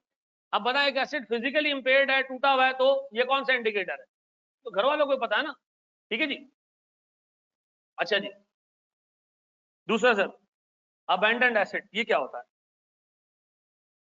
देखो एक एसेट है चल रहा है हमारे पास बड़ा जबरदस्त, ठीक है जी, हमने एक काम किया, एक अच्छा ऑल्टरनेटिव एसेट मंगवा लिया, और पुराना एसेट हमने क्या किया, साइड पे लगा दिया कि इससे अब हम काम नहीं करेंगे। जब काम नहीं करोगे तो सीधी सी बात है उसकी वैल्यू न्यूज क्या होगी, जीरो हो जाएगी यार, सिवाय इस चीज के कि आप उसको उठा के भेज दो। ऐसा बिजनेस तो करना नहीं हमने। तो आमतौर पे अबेंडेंट एसेट एक क्लियर इंडिकेशन है किस चीज की, इंपेयरमेंट की। अब मुझे एक बात बताओ सर, हम मिसाल के तौर पर चाइना में एक फैक्ट्री लगा के बैठे हुए थे, चाइना में सिग्निफिकेंट इलेक्ट्रिसिटी क्राइसिस चल रहा है सर, ठीक है जी, और हमें लग रहा है कि भाई हम वहां काम नहीं कर पाएंगे, तो हमने सर 4 मशीनें दी, 2 बंद कर दी और 2 पे काम चल रहा है, इलेक्ट्रिसिटी ही नहीं है, तो 4 मशीनों की जगह हम कितने चला रहे हैं? तो जो 2 नहीं चल रही हैं वो कौन से एसेट्स हैं? वो अबैंडेंट एसेट्स हैं। सीधी सी बात है सर, उनका वैल्यू न्यूज ऑटोमेटिकली क्या हो गया, जीरो हो गया, कम हो गया। तो क्या वो इम्पेयर्ड है? बिल्कुल इम्पेयर्ड है। अब बताओ सर अबेंडेंट है, ये बाहर वाला बंदा थोड़ी बताएगा, हमें पता है ना अंदर। अब बताएं सर हमारे पास दो इंटरनल इंडिकेटर्स कौन से, फिजिकली एसेट डैमेज है और नंबर 2 सर हमारे पास अबेंडेंट एसेट्स। ऐसा स्क्रीन स्टक हो रही है, तो भाई मैं हिलाया ही नहीं है स्क्रीन को, होगी। हम कह रहे हैं ये शायद इम्पेयर्ड है, जरूरी नहीं इम्पेयर्ड हो। क्या बताओ अबेंडेंट एसेट मार्केट में करोड़ों रुपए का, कोई मसला नहीं, बढ़ भी सकती है, कोई इशू नहीं। हम यहाँ क्या कह रहे हैं कि शायद शायद में ना निकली, कोई मसला नहीं। अबेंडेंट एसेट को दोबारा बता दें। अबेंडेंट एसेट की मिसाल ऐसी है कि जैसे मिसाल के तौर पर एक घर में एक बाप के 5 बच्चे हैं, जिनमें एक सीए कर रहा है और वो टोटल नाकारा है, वो कर ही नहीं पा रहा सीए, लगा पड़ा है। घर वालों ने कहा यार इसको तो अज्यूम करो ये मर चुका है, ठीक है ना, इससे कुछ नहीं मिलना। अगर हमने कंपनी में कोई ऐसा एसेट उठा के साइड पे कर दिया कि भाई इससे काम ही नहीं करवाना, तो सर वो एसेट क्या हो गया? Abundant asset. अबेंडेंट का मतलब क्या है?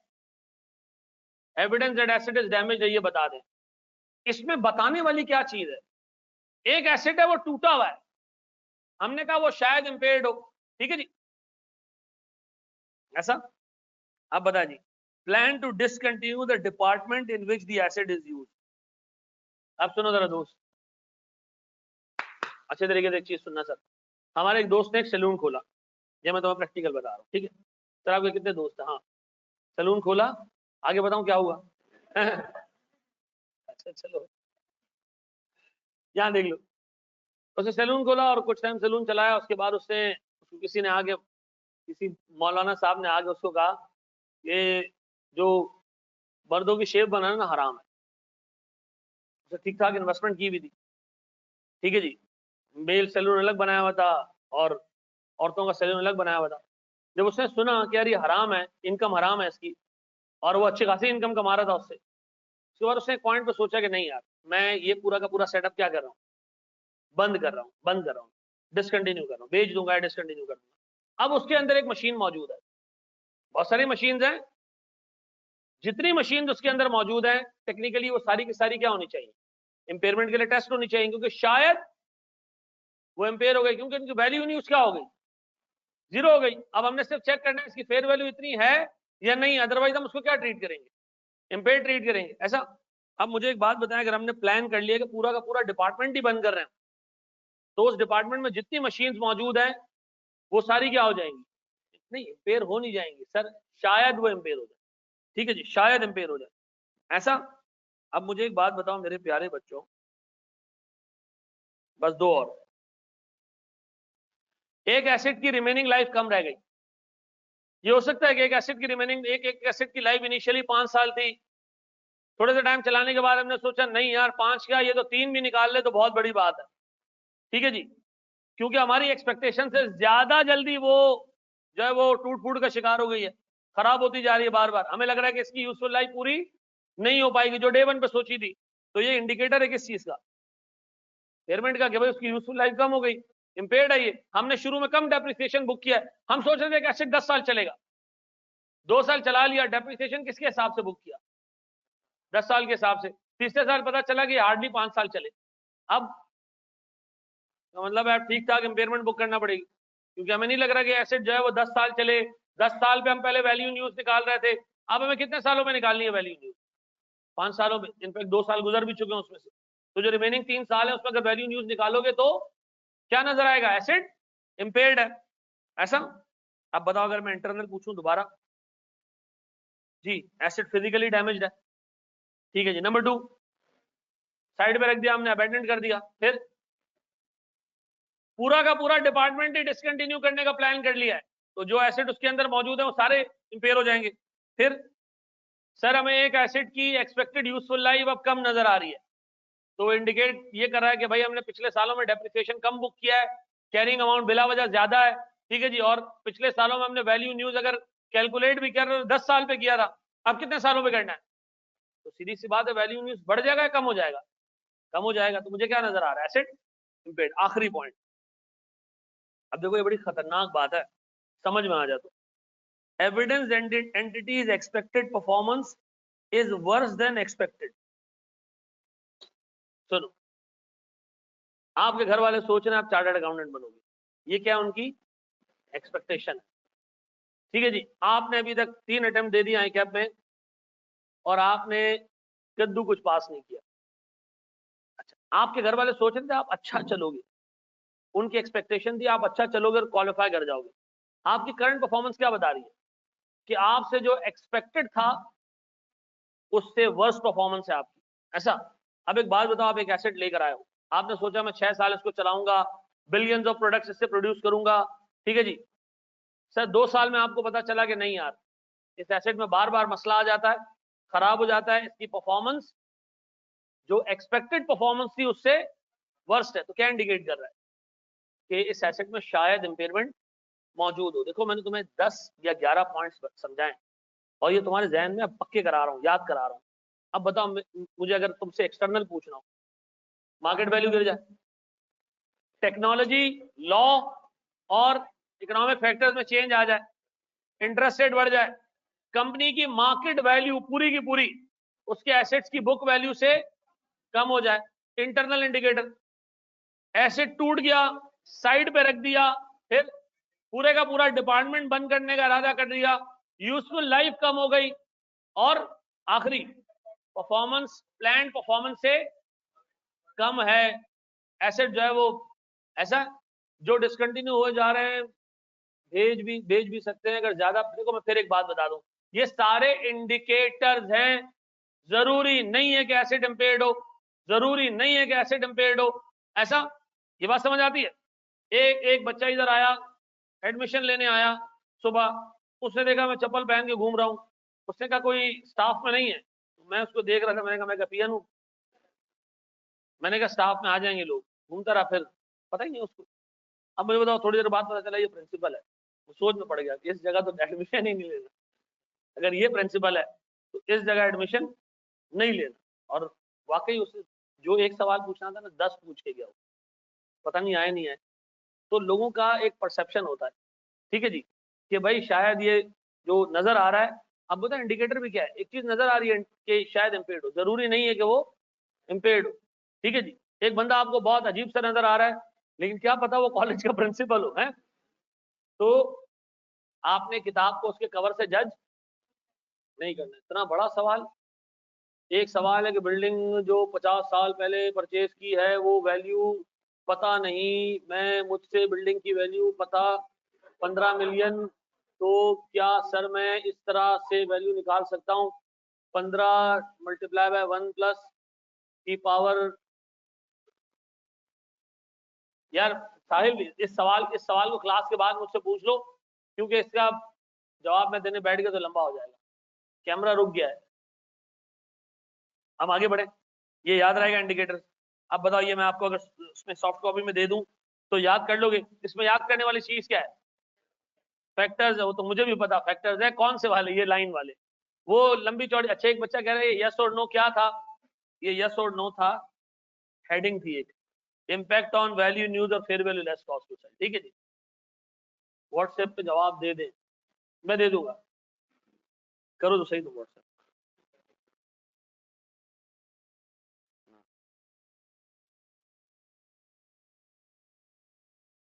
बेटा ये मैं आपको भेज रहा हूँ, रुक जाए। ऑनलाइन वालों,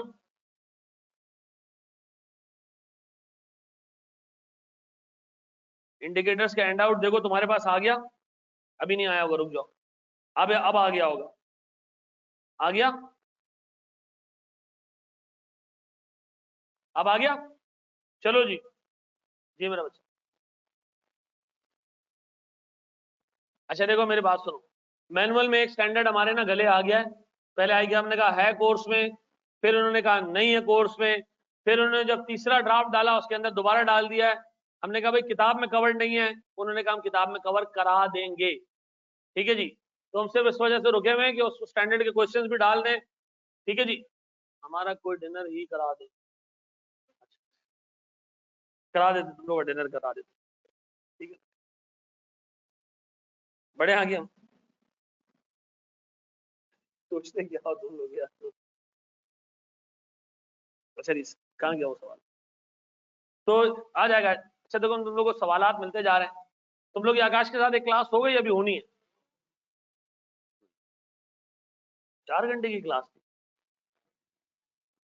2.5 घंटे की।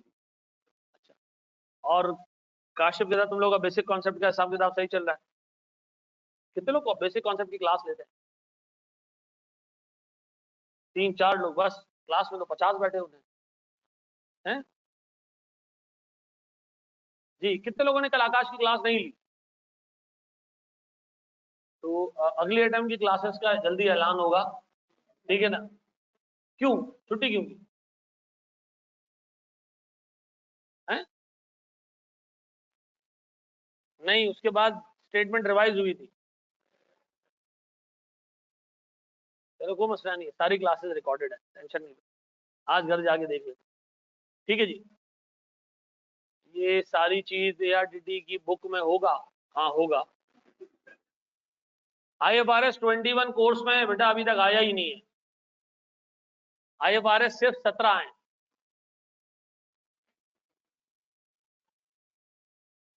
IAS 21 FAR 2 में। चलो जी, अब बताओ ये घर से कर लिए थे? अब एक बात बताओ प्यारे भाई, अगर ये घर से कर लिए हैं तो इन घर से करने वाले सवालों में तुम्हें इशू कहाँ आया था? कितने किस एक एक करके बताते जाओ, मैं वो सवाल कराता जाऊं। अच्छा, ये सवाल आप लोगों को हुज़ैफा कराएगा, लेकिन क्योंकि तुम लोगों को मैंने पहला असाइनमेंट दिया था, क्वेश्चन नंबर 3 में मसला था। आओ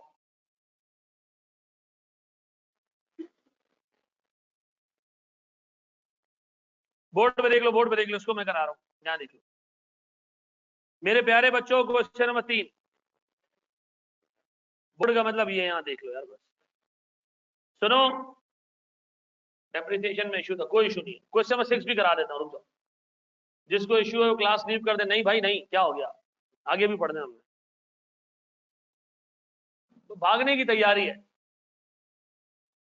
चलो जी, ABC limited purchase an asset on 1 January 2020 at a cost of ₹3 million. किधर गया? At a cost of ₹3 million. गौर से देखो, कितने रुपए का एसेट आपने खरीदा? इसकी कॉस्ट है 3 मिलियन, कॉस्ट या कैरिंग अमाउंट 3 मिलियन। डन। फिर इसकी लाइफ कितनी है? 10 साल। और सर इसको आपने डेप्रिशिएट करना है स्ट्रेट लाइन बेसिस पे। वो कह रहे जनाब ऑन 31 दिसंबर 2021 कितने साल गुजर गए? 2 या 1? नहीं, नहीं खोलना, नहीं खोलना, नहीं खोलना।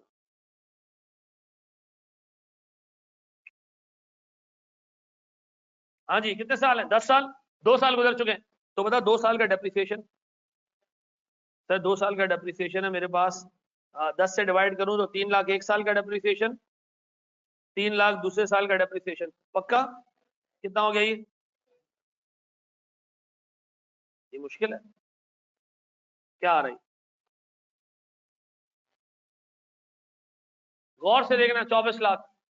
फिर उसके बाद वो कह रहा है कि भैया the asset showed indication of impairment and an impairment test was carried out. The test yielded the following information. इस एसेट की वैल्यू न्यूज है 2250, fair value less cost to sell कितना है? 2.1 मिलियन। और सर मेरे पास वैल्यू न्यूज कितनी है? 2.25 million. तो सर अगर मैं आपसे पूछूं कि मेरे पास वैल्यू न्यूज है 2.25 मिलियन और मेरे पास fair value less cost to sell है कितने का? सर 2.1 मिलियन का। तो बताओ इन दोनों में से हायर कौन सा है? सर मेरे पास वैल्यू न्यूज कितनी? 2 पॉइंट। बताओ इसके बाद मेरा एसेट इम्पेयर्ड होगी कितना रह गया? कितना कितना इम्पेयर्ड हो गया? 1.5 लाख। पक्का? अब इधर रुक जाओ, इधर रुक जाओ। ये तारीख कौन सी है? ये तारीख कौन सी है? 31 दिसंबर 2021। ऐसा खरीदा कब था? 1 जनवरी 2020। ऐसा? मैं एंट्रीज पास कर रहा हूं, आप लोगों ने एंट्रीज पढ़ ली सबने? सबसे पहले हमने खरीदा होगा एसेट कब? 1 जनवरी 2020। डन। क्या किया होगा हमने? प्रॉपर्टी प्लांट एंड इक्विपमेंट है कितने से? सर ये पीपी क्या है, आप एसेट लिख दें डायरेक्ट, कोई मसला नहीं। फिर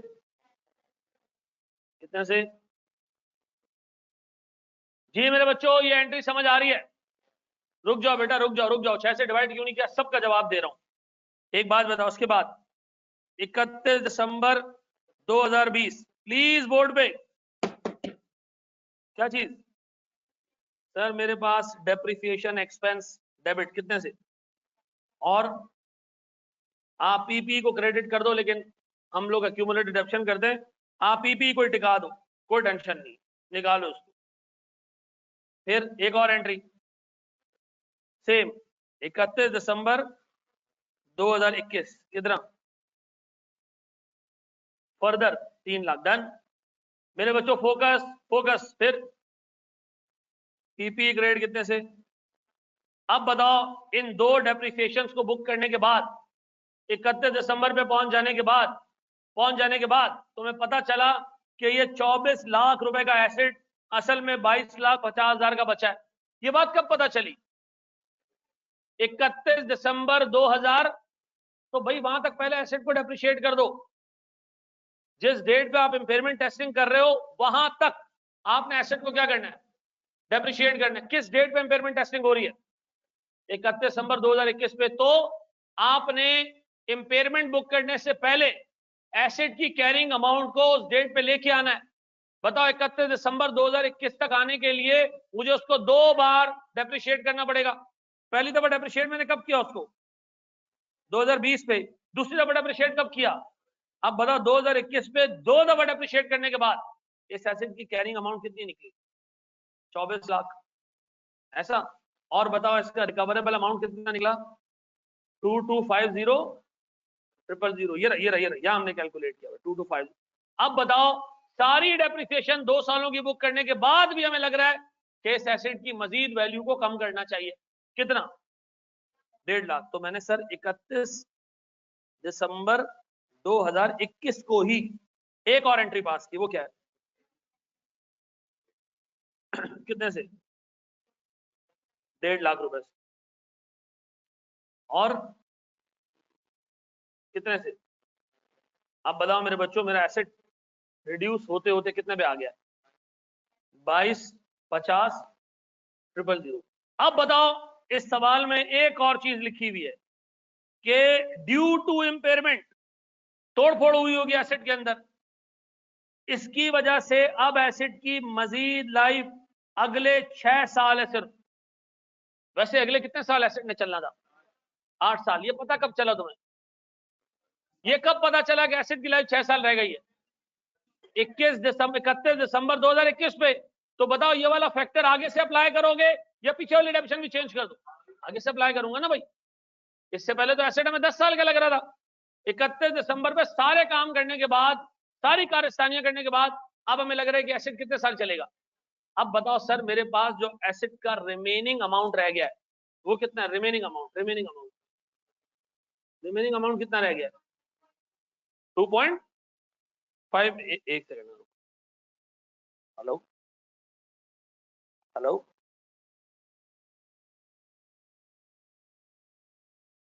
एक मिनट।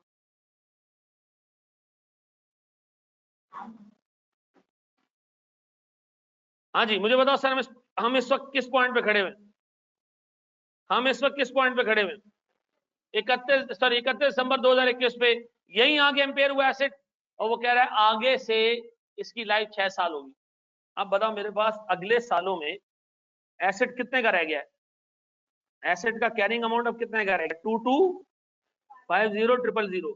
ये अगले सालों में अब 6 सालों में डेप्रिशिएट होगा। अब बताओ अगले साल का डेप्रिशिएशन कितना होगा? 3,75,000। ऐसा। इससे पहले डेप्रिसिएशन क्या आ रहा था? 3 लाख। अब तो याद रखना जब भी लाइफ चेंज होगी आपने उसको अप्लाई कब से करना है? आगे से। भाई अभी लाइफ चेंज हुई है ना, पिछले सालों में तो चेंज नहीं थी ना। जिस पॉइंट पे मुझे पता चला लाइफ चेंज हुई है उस पॉइंट तक पुरानी अकाउंटिंग, और उस पॉइंट के आगे नई अकाउंटिंग। ऐसा है, कर लोगे? अब बताओ अगले साल का डेप्रिसिएशन कितना होना चाहिए? 3,75,000। क्या उसने सवाल में अगले साल का डेप्रिसिएशन मांगा है? हाँ, 2022 का भी मांगा है। तो बताओ 2022 में हम डेप्रिसिएशन कैसे बुक करेंगे?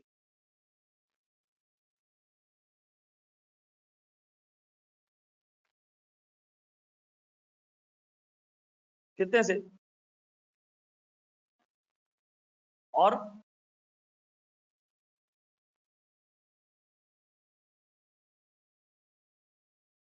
पक्का? यही है। अब एक बात बताओ, चेंज इन यूजफुल लाइफ को कब से अप्लाई करोगे? सर इसका रीजन सुनो, हमारे पास एक एसी है, ये चिलर है, एक पॉइंट पे हमने सोचा इसकी लाइफ 10 साल होगी, हम इसको रोज 8 घंटे चलाएंगे। कितने? 2 साल हमने इसको 8-8 घंटे चलाया, इसकी लाइफ कितनी रखी? 10 साल। अब हमने सोचा हम इसको जो है ना 16 घंटे चलाएंगे। कितने कितने घंटे चलाएंगे? तो बताओ 16 घंटे कब से चलाओगे? आगे से चलाओगे ना, तो फिर डेप्रिसिएशन भी कब से चेंज करोगे? आगे से। पिछले साल का डेप्रिसिएशन तब्दील नहीं करना। ये बात समझ आती है? मुझे बताओ सर, इंपेयरमेंट की वजह से एसेट की लाइफ कम हो गई, टूट फूट गया होगा, टूटा कब है? अभी 2 साल बाद। तो मुझे एक बात बताओ, अगर अभी 2 साल बाद टूटा है तो मैं पिछले साल के डेप्रिसिएशन को चेंज करूं? नहीं। कब से डेप्रिसिएशन चेंज करूंगा मैं? आगे के सालों से। क्लियर? कितने लोगों ने खुद से सही कर लिया था? कितने लोगों ने, झूठ नहीं बोलना, झूठ बोलोगे जो पेपर अभी दिया उसको फेल हो जाओगे। कितने लोगों ने ये किया ही नहीं था? झूठ बोलने वाला कंफर्म फेल होगा इंशाल्लाह जी। कितने लोगों ने किया ही नहीं? अच्छा, ये वाला सीन नहीं होगा, हाथ ऐसे उठाएं।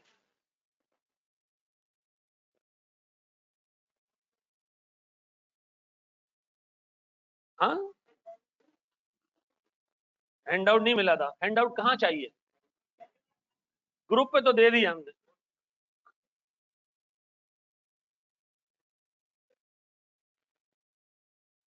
चलो जी, कॉपी कर लो उसको, शाबाश। क्वेश्चन नंबर 6 पे आ रहा हूं मैं। 2020 की तो एंट्री मांगी ही नहीं थी, हमने ऐसी दे दी, कोई मसला नहीं। क्वेश्चन नंबर 6 करा रहा हूं बेटा, 2 मिनट रुको, करो। 2250 रह गया था ना हमारा कैरिंग अमाउंट इंपेयरमेंट के बाद। इंपेयरमेंट के बाद कैरिंग अमाउंट 2250 रह गया था।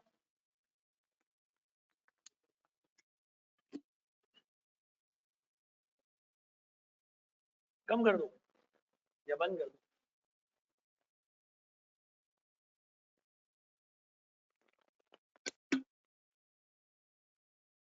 हाँ भाई।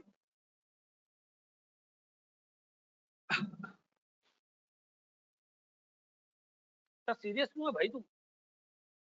जैन तुझे कह रहा हूं, इतना सीरियस क्यों है? ऐसा बोला कर यार, कोई गम है? हैं? सर 2250 तो रिकवरेबल अमाउंट है। रिकवरेबल अमाउंट हमने जब देखा कि हमारा कैरिंग अमाउंट ज्यादा, रिकवरेबल अमाउंट कम है, तो हमने एसेट को इंपेयर करके रिकवरेबल अमाउंट पे ले आए उसको। अब हमारा कैरिंग अमाउंट कितना होगा? 2250। एआरटीटी की फुल फॉर्म क्या है? अहमद रजा तारिक तुनियो। और क्या मतलब, और कौन सी फुल फॉर्म है? चलो जी, आपकी क्लास डेली होगी। हाँ, मतलब मोर और लेस FAR 1 की क्लास डेली होगी। शादी के साथ साथ सीए मैनेज हो जाएगा। अम्मी कह रही है कि शादी कर लो, मैं बीमार हूँ। अच्छा, अम्मी बीमार, कर लो, कर लो, शादी कर लो, कोई टेंशन नहीं। मैंने आर्टिकल्स में शादी की है भाई, क्या होगा? हाँ, मैंने कोई 21 साल और कुछ महीने हुए थे मुझसे शादी की, पहली पहली फर्स्ट। हाँ, आर्टिकल्स मेरे 2 साल की बाकी थे, मैंने शादी की है। ठीक है ना, अल्लाह चला लेता भाई। मोटिवेशन है तुम्हारे लिए दलीलों। घर जाओ, अम्मा अब्बा को बोलो। हैं? तीसरी बात में देखिए जी, क्या चीज? फिर भी दूसरी कब की? दूसरी की 6 साल पहले। मेरी मर्जी ना यार, तुम्हें क्या है? अब्बा नहीं मानेंगे? हैं? नहीं नहीं, पेपर नहीं रुके। चलो, हैं? आज टीचर्स डे है पक्का? सिविक तो आ जाए पहले। सिविक से शादी का क्या ताल्लुक? कॉन्सेप्ट खराब है। आप, आपकी पढ़ाई डिस्टर्ब नहीं हुई, अच्छी हो गई इनफैक्ट। नहीं, हाँ हाँ, साथ पढ़ रहे। चलो जी, लेकिन बड़ा सपोर्ट किया मेरी वाइफ, बहुत सपोर्ट किया। मतलब मैं 10,000 रुपये कमाता था और बहुत सपोर्ट किया मेरी वाइफ। लिटरली मैं बताऊं, मैं टोटल सैलरी मेरी जो फर्म से स्टाइपेंड मिलती थी 10,000 रुपए स्टाइपेंड थी, और उसमें हमने गुजारा किया।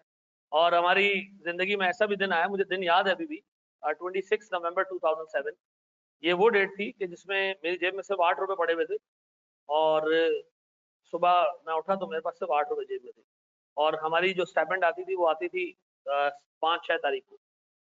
तो अब मैंने कहा यार नाश्ते के भी पैसे नहीं है, और मेरे फाइनल के पेपर्स थे 2007 के एंड में, मैं क्वालिफाई हुआ हूँ, यानी 8 के शुरू में आप कह लें, तो मेरे पास जेब में सिर्फ 8 रुपए पड़े थे, और अभी 6-7 दिन बाकी थे स्टाइपेंड आने में।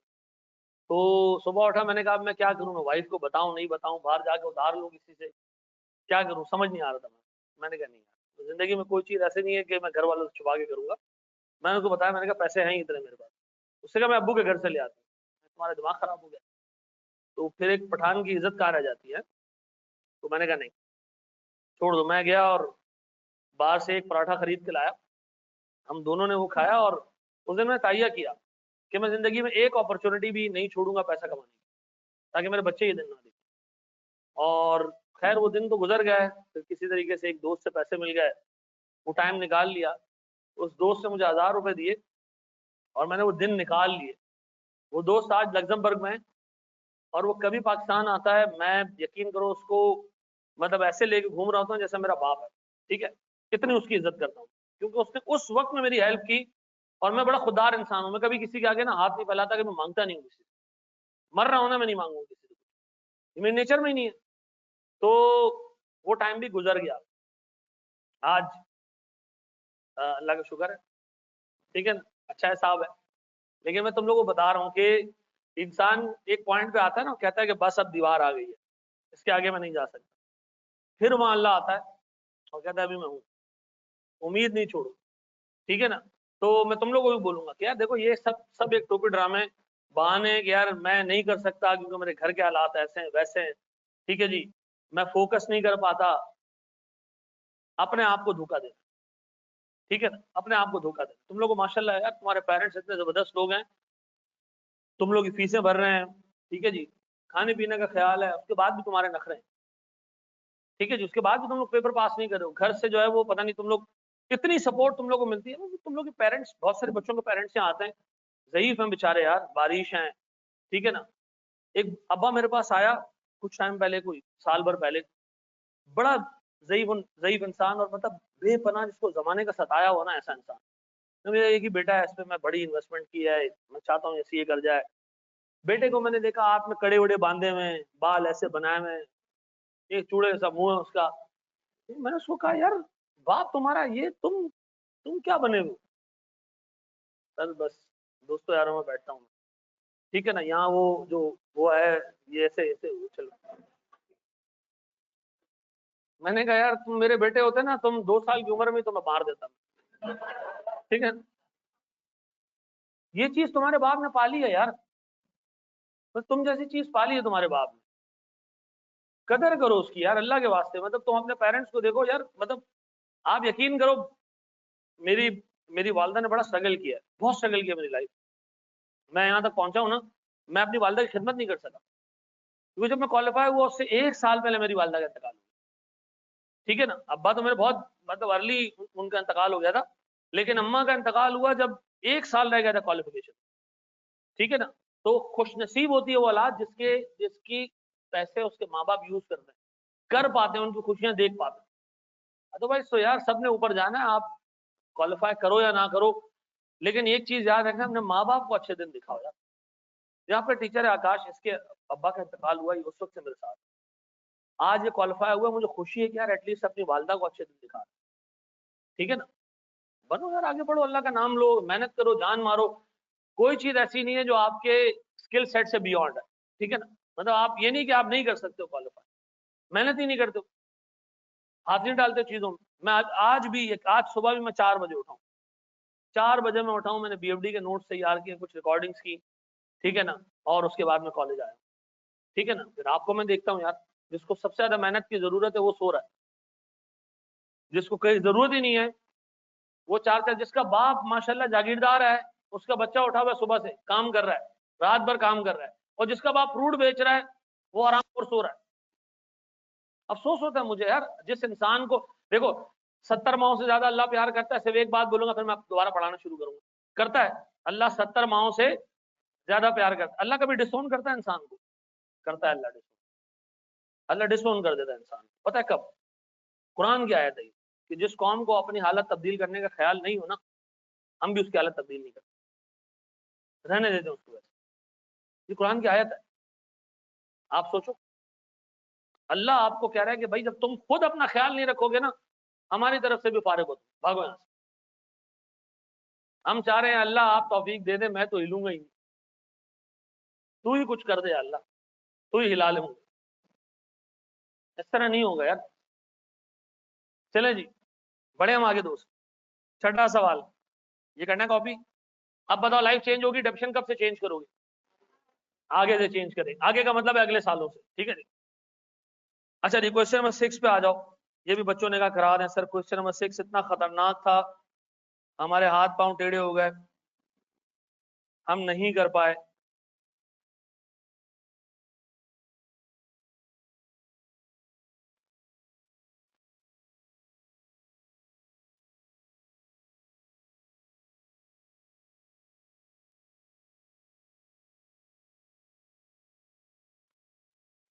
अच्छा जी, प्लीज जरा बोर्ड पे देखो, प्लीज बोर्ड पे देखो, बोर्ड पे देखो, सारी चीजें छोड़ दो 2 मिनट के लिए, फोकस करो। ये कह रहा है भैया Zalmi limited acquired a plant on 1 July 2014।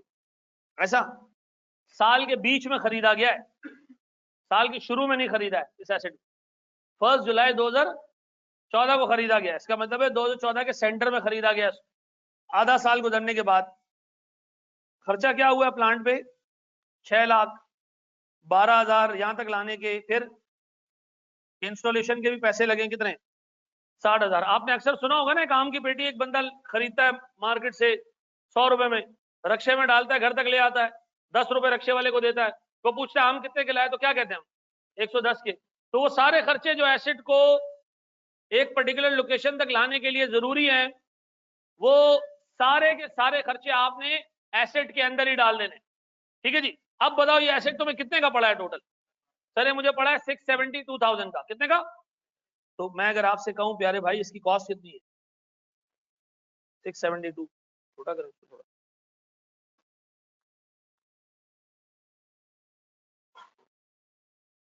Mask पहन भाई, बीमार करेगा लोगों को तो।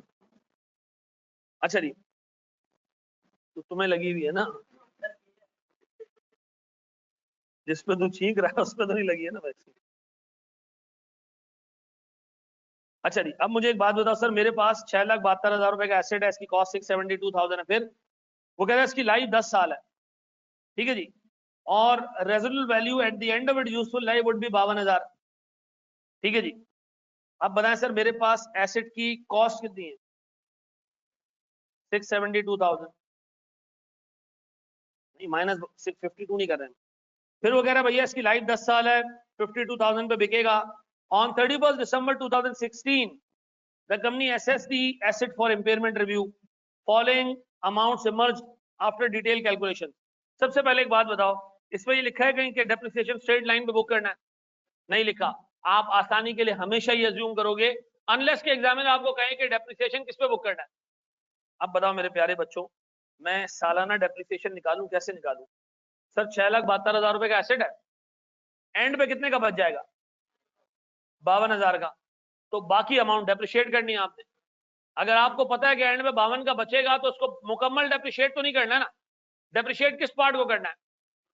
जो यूज हो जाएगा। वो कह रहा है 52 एंड में फिर भी बच जाएंगे, तो मैं 52 को डेप्रिशिएट नहीं करूंगा, 672 में से 52 हटा दूंगा, बाकी कितने रह जाएंगे सर?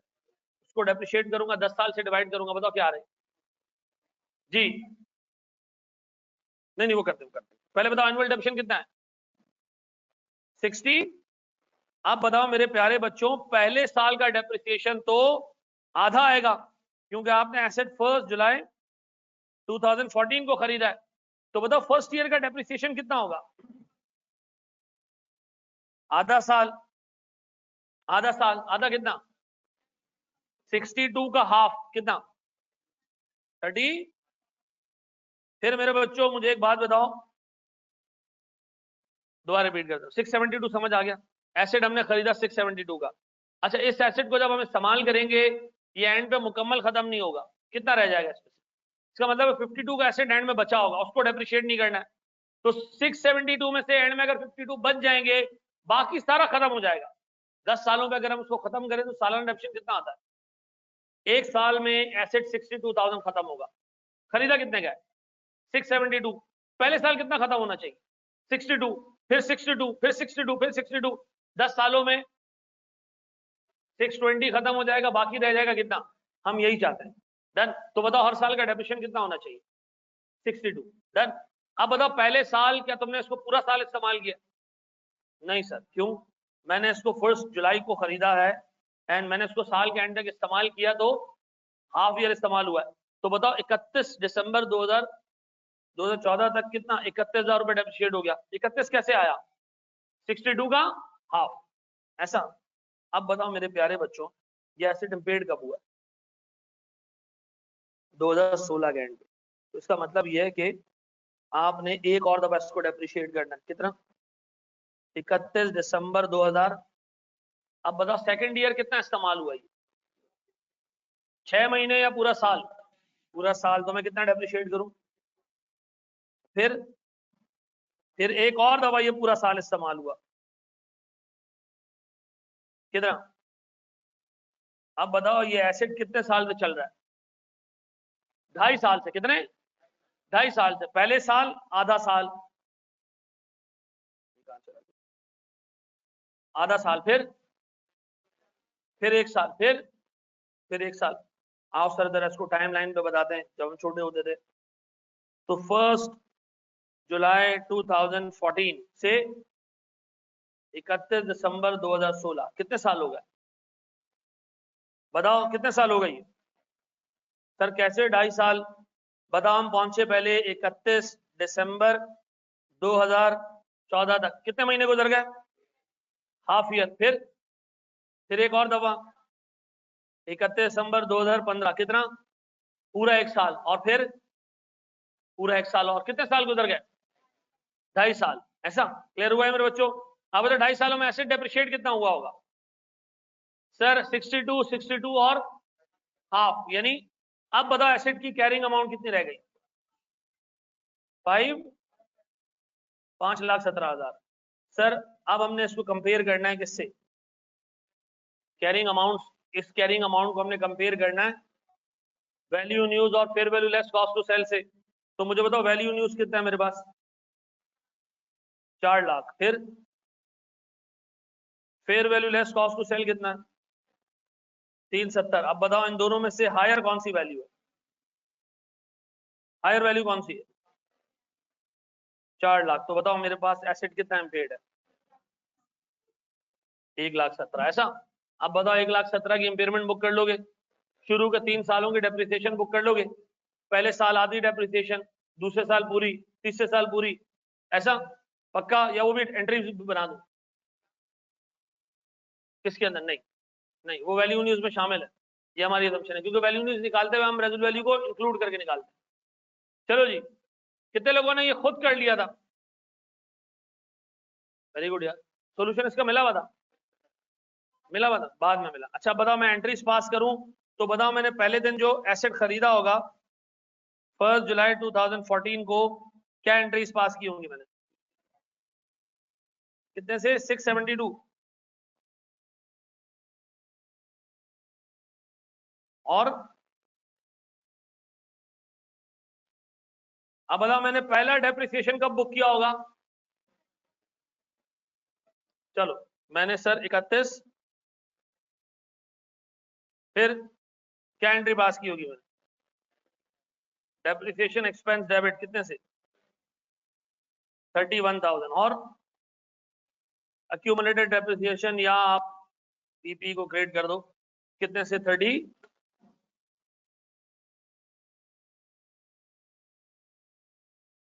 फिर मैंने एक दफा फिर मैंने एंट्री पास की होगी, कब? 31 दिसंबर 2015, कितने से? 62। और फिर मैंने एक और दफा एंट्री पास की होगी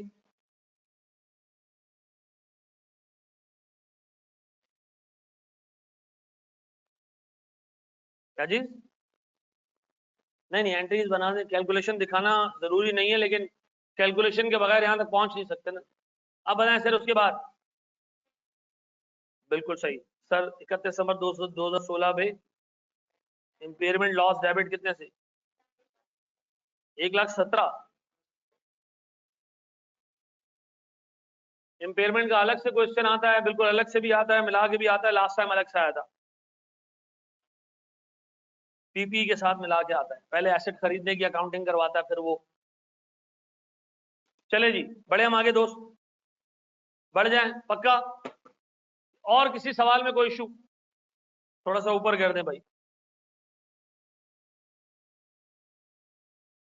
सारा देख लो उसको, कॉपी कर लो, फिर हम आगे बढ़ेंगे। डिसमेंटलिंग वाला भी करा दे। नहीं नहीं नहीं नहीं नहीं नहीं, मैंने व्हाट्सएप किया है 662 वाले नंबर पे, प्लीज रीड कर लीजिएगा, मैं कर लूंगा, ठीक है।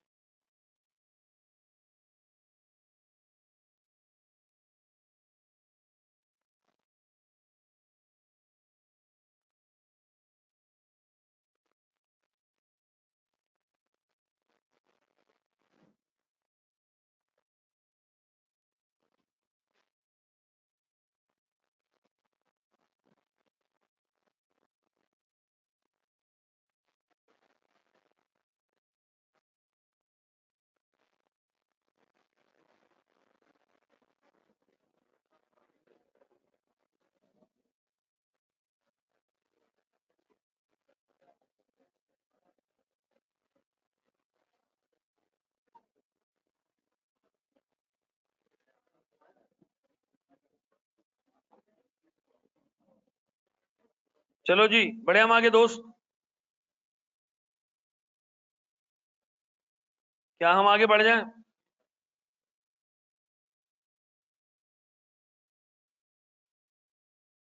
थोड़ा जूम आउट कर दे प्लीज, मैं ऊपर करता जा रहा हूं ना, कर दो उसको ऊपर।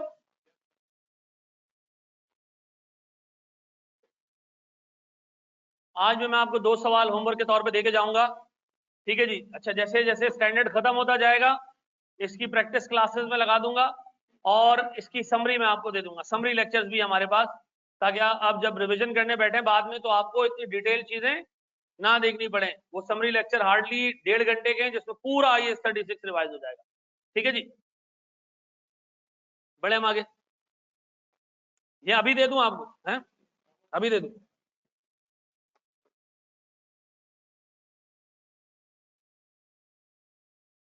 यूट्यूब पे मैं निकाल देता हूँ। बड़े हम आगे दोस्त, बेटा आवाज बिल्कुल सही आ रही है पूरे पाकिस्तान को, बढ़ जाए। अच्छा जी सर, यहां पर ये स्टैंडर्ड हुआ खत्म, ठीक है। स्टैंडर्ड में सिर्फ एक चीज एडिशनल है जो हमने देखनी है, वो डिसमेंटलिंग लायबिलिटी। वो हम जब देखेंगे जब तुम्हारे साथ आकाश जो है वो IAS 16 कवर कर लेगा, ठीक है। और इसके साथ आएगा रिवैल्यूएशन, वो हम जब देखेंगे जब आकाश। अब हमारा काम ये होना चाहिए कि इस पे जितने भी सवाल हम कर सकें। अच्छा, पास पेपर में 2 ही सवाल आए थे, वो मैं आपको ऑलरेडी करा चुका हूँ। एक सवाल लास्ट टाइम मैं वो आपको कल कराऊंगा मैं, और फिर इस पे थोड़े मुश्किल सवालात हैं, वो आपको मैं कराना चाहता हूं ताकि आपका हिसाब किताब पक्का हो जाए, ठीक है जी। इस स्टैंडर्ड की 2 चीजें ऐसी हैं जो हम IAS 16 के बाद पढ़ेंगे। सर ये स्टैंडर्ड कितने मार्क्स का आता है? 8 नंबर का आता है। कितने का? 8 नंबर का। 8 नंबर मैक्सिमम मार्क्स है, ठीक है ना? ना क्यों ऑफ? बढ़े हम आगे दोस्त। सर आए जरा सेंड आउट पे। अब अपने पास ना एक चीज मार्क कर लो, आपको होमवर्क के तौर पे जो सवाल करने। नहीं नहीं, 9 नहीं, पहले मैं देखता हूँ। अच्छा देखो सुनो, एक क्वेश्चन है, क्वेश्चन नंबर 11, ठीक है जी। इसमें सिर्फ एक चीज है जो हमने नहीं कवर की है, डिसमेंटलिंग, छोड़ दो उसको। सर आपने क्वेश्चन नंबर 13 करना है। 13, 14, 15, 16 और 17। 13, 14, 15, 16 और 17 होमवर्क है बिल्कुल। 12/13 के सवाल है, ठीक है ना? समझदार हो तुम, ठीक है जी।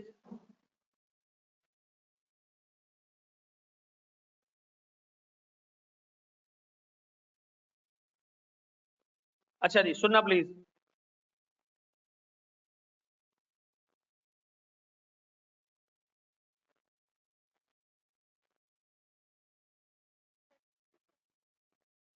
चलो मेरे बच्चों, अब एक छोटी सी चीज आपने सुननी है, अच्छे तरीके से सुनो, सारी चीजें छोड़ दो, बोर्ड पे देखो, आखिरी डिस्कशन। अब हम न्यू कौन सा टॉपिक पढ़ेंगे, एक क्लास में और इस पे लूंगा, और फिर हम नया टॉपिक पढ़ेंगे मोस्ट प्रॉब्ली गवर्नमेंट ग्रांट। ठीक है, गवर्नमेंट ने जो सदका खराज देना होता है आपको, ठीक है जी, ग्रांट जो है वो हम पढ़ेंगे, गवर्नमेंट ग्रांट। लेकिन सुनो, 4 केसेस मैं आपके सामने रख रहा हूं बोर्ड पे। सर केस 1 मैं आपको कह रहा हूं, एक एसेट की कैरिंग अमाउंट है 100 रुपए। बेटा गौर से बोर्ड पे, बाद में बेटा बाद में इसको ले जाना होटल पे, अच्छी सी चाय पिला के इससे बातें करना। ध्यान देखिएगा, एक एसेट की कैरिंग अमाउंट है 100 रुपए। डन। इस एसेट का वैल्यू इन यूज है 120। फेयर वैल्यू पता नहीं चल रही है, इसकी फेयर वैल्यू मालूम करना बहुत मुश्किल है। क्या मैं ये कंक्लूड कर दूं कि इस एसेट की इंपेयरमेंट टेस्टिंग पॉसिबल नहीं है, या मैं ये कह दूं कि ये एसेट इंपेयर्ड ही नहीं है? इंपेयर्ड नहीं है, क्यों भाई? फेयर वैल्यू पता नहीं चल रही है।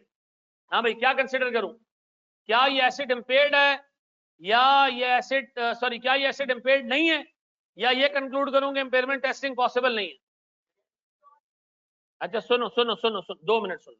फेयर वैल्यू नहीं पता चल रही है ना, अगर फेयर वैल्यू 0 भी हुई तो बताओ इन दोनों में से हायर अमाउंट कौन सी होगी? क्या ये एसेट आपको इंपेयर्ड नजर आ रहा है? नहीं आ रहा, तो इसका मतलब है सर, अगर value in use carrying amount से ज्यादा हो तो स्टैंडर्ड आपको कह रहा है फेयर वैल्यू कैलकुलेट करने की जरूरत नहीं है। जब value in use carrying amount से ज्यादा है तो आप वैल्यू फेयर वैल्यू कैलकुलेट करके क्या उखाड़ लेंगे? एसेट इंपेयर्ड नहीं है ना, इग्नोर कर दो दूसरे को कैलकुलेशन। ठीक है जी, आपने वैल्यू न्यूज निकाली 120 निकली, एसेट की कैरिंग अमाउंट 100 है, और फेयर वैल्यू ढूंढने की अब जरूरत नहीं है, क्योंकि अगर फेयर वैल्यू 0 भी हुई तो भी एसेट इंपेयर्ड नहीं, खत्म। ऐसा पहला केस हमने देखा कि फेयर वैल्यू अगर ना भी पता चल रही हो लेकिन value in use carrying amount से ऊपर हो तो आप कंक्लूड कर दें कि ये एसेट इंपेयर्ड नहीं है। क्लियर? अब मेरे बच्चों और तो सुनना, केस 2 रखो आपके सामने। केस 2 फेयर वैल्यू अगर, हाँ ये बिल्कुल बनता ना, ये ऊपर राइटिंग डाली है, ये 1 ही है ना सर। अगर फेयर वैल्यू वैल्यू न्यूज से ज्यादा निकली, निकल आए, चलो ये निकल आए जी 127, अब फिर भी अब नॉट इम्पेयर्ड है, खत्म। ऐसा? अच्छा जी, केस 2 और सुनना, 3 लोगों ने एक ही सवाल पूछा, अगर फेयर वैल्यू ज्यादा हो, ओ भाई ज्यादा हो फर्क कोई नहीं पड़ता। आप मुझे बताओ वैल्यू न्यूज और फेयर वैल्यू क्यों निकाल रहे हो? ये चेक करने के लिए कि एसेट इंपेयर्ड है या नहीं। जब एक निकालने से ही तुम्हें पता चल गया कि एसेट इंपेयर्ड नहीं है तो दूसरे को क्यों निकाल रहे हो? सर ऐसे ही।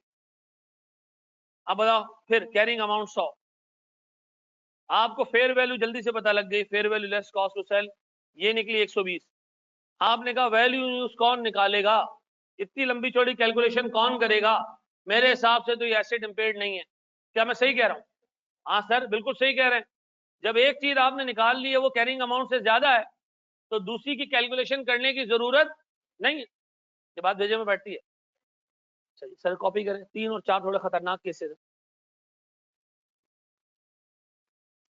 मिसाल के तौर पर आपने फेयर वैल्यू मालूम कर ली एक प्रॉपर्टी की और वो कैरिंग अमाउंट से ज्यादा निकली, फिर आप डिटेल कैलकुलेशन में नहीं जाओ।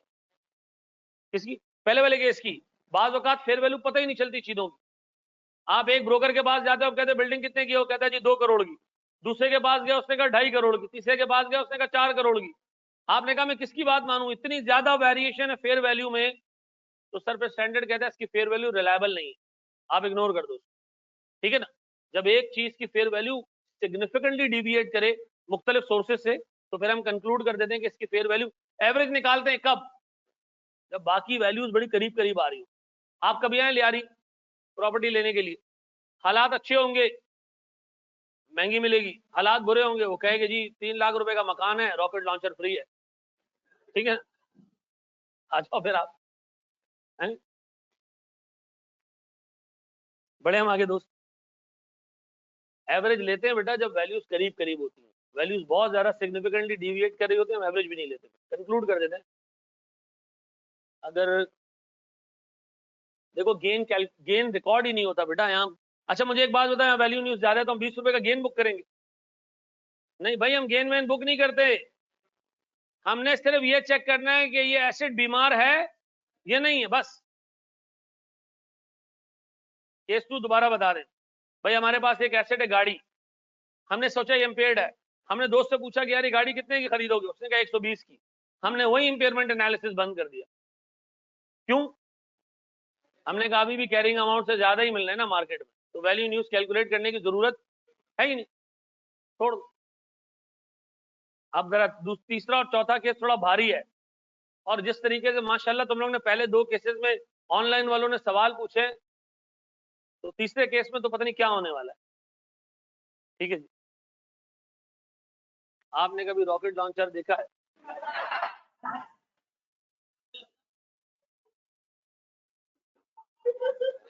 ले आ रही आओ तो मैं दिखाऊंगा।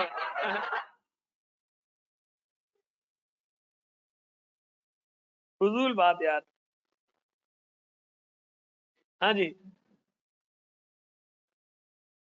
अच्छा ये बड़े मांगे यार, ऐसी बातें क्यों पूछते हो? तो रिकॉर्ड भी हो रही है।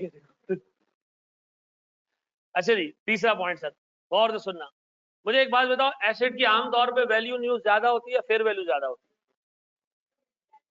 वैल्यू न्यूज ज्यादा होती है सर। जैसे एग्जांपल, वो मुझसे पूछा ना, ये जो लैपटॉप है ना, ये जो मेरे पास है, ये मैं पिछले 2 साल से इस्तेमाल कर रहा हूँ। कितने साल से? 2 साल से। ये मैंने खरीदा था कोई 22,000 रुपए का। कितने का? 22,000 रुपए का। इस पे मैं अब तक तकरीबन कोई मैं 5 सब्जेक्ट पढ़ाता हूँ। एवरेज एक सब्जेक्ट में एवरेज 400 बच्चा होता है। ठीक है जी, हर एक बच्चे से मैं एवरेज 15,000 रुपए फी चार्ज करता हूँ। ठीक है जी, 5 सब्जेक्ट में अगर पढ़ाऊँ, और मैं सर ये तकरीबन 4 बैचेस से पढ़ा रहा हूँ। ठीक है जी, तो निकालने जरा इसने मुझे क्या कमा के दिया, ऐसे ही मैं बता रहा हूँ। ठीक है हैं, कंसिडर ही नहीं कर रहा। अच्छा ये बन गया, बच्चा बता रहा है कोई। ये 12 करोड़ है, मिसाल दे रहा हूँ, ऐसा है नहीं। हाँ ठीक है जी, ये आपको ऐसे ही बता रहा हूँ।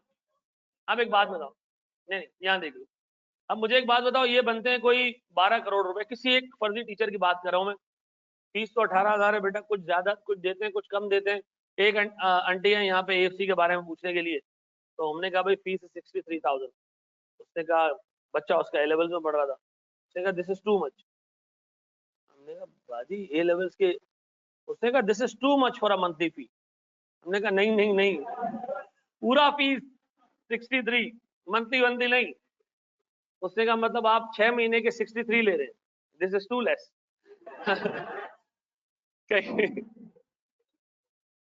क्वालिटी पे तो कॉम्प्रोमाइज नहीं होगा, नहीं नहीं भाई नहीं, अभी तक आंटी को लग रहा था महंगा। ठीक है जी, चलो जी। अब एक बात बताओ सर, इसकी फेयर वैल्यू कितनी है? 22, और वैल्यू न्यूज 12 करोड़ रुपए, मिसाल दे रहा हूं। तो मुझे एक बात बताओ सर, वैल्यू न्यूज आमतौर पे फेयर वैल्यू से हमेशा ज्यादा होती है, ऐसा?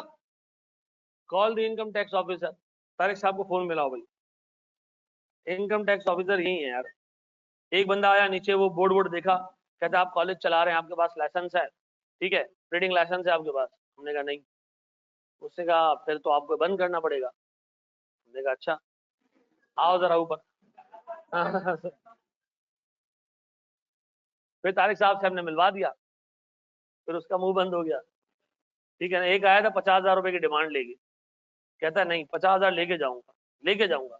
एंड में हमने उसको चाय पिलाई, यहाँ पे खाली चाय पिलाई, वो भी हमने बोल के कि ये अल्लाह के नाम पे पिला रहे। यहाँ देख लें सर, सर एक एसेट है, इसका कैरिंग अमाउंट है 100 रुपए। और सुनना, इसकी वैल्यू न्यूज पता चल गई 80 रुपए, फेयर वैल्यू नहीं पता चल रही है, fair value less cost to sell नहीं पता चल रही है। मुश्किल है मालूम करना, मुश्किल इसलिए कि इसकी फेयर वैल्यू मालूम करने जाएंगे ना, 1000 ब्रोकर से पूछेंगे, 1000 अलग अलग वैल्यूज आएंगी, और बहुत ज्यादा डिफरेंस होगा उनकी वैल्यूज। कोई वैल्यू बता रहा होगा 70, कोई बता रहा होगा 15, कोई बता रहा होगा 60, तो हम ये कंक्लूड कर रहे हैं कि इसकी फेयर वैल्यू मालूम नहीं हो सकती। बाज़ औक़ात कुछ प्रॉपर्टीज ऐसे एरिया में होती हैं जहां फेयर वैल्यू डिटरमिन करना मुश्किल होता है, ठीक है जी, तो हम ये डिटरमिन करें कि भाई इसकी फेयर वैल्यू मालूम नहीं हो सकती।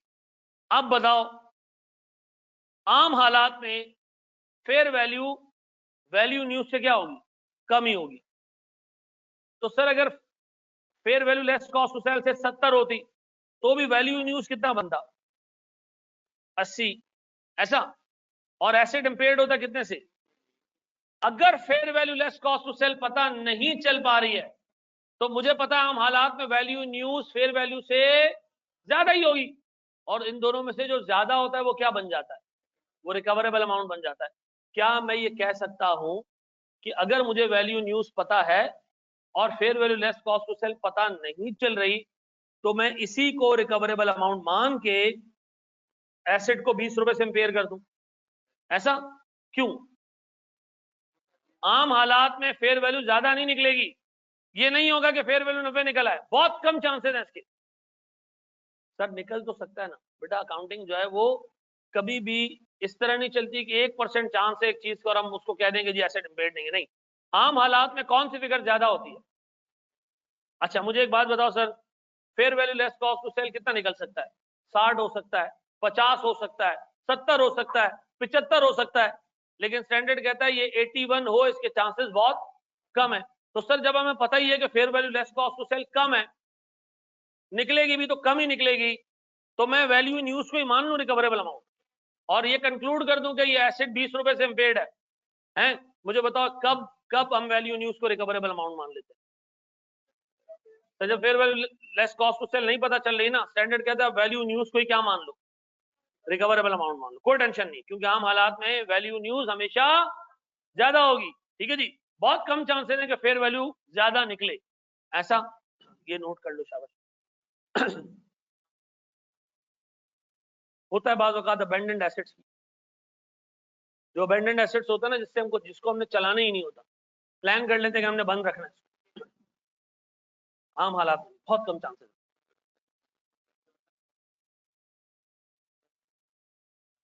ज्यादा हुई रिवर्स कर देंगे फिर।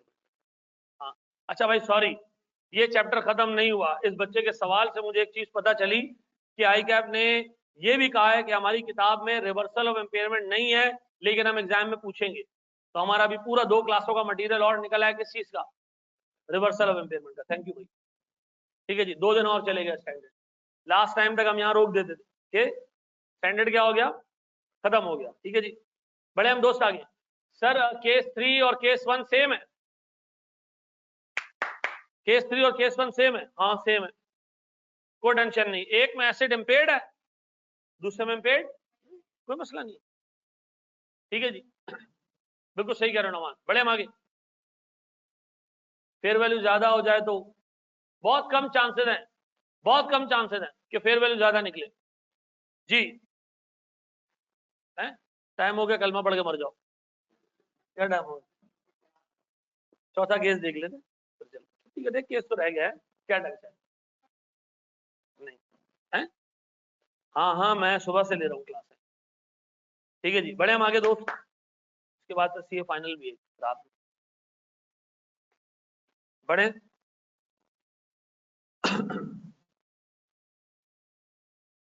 सर ऑफ दे दें, क्या टाइम हो गया हमारे पास, कितने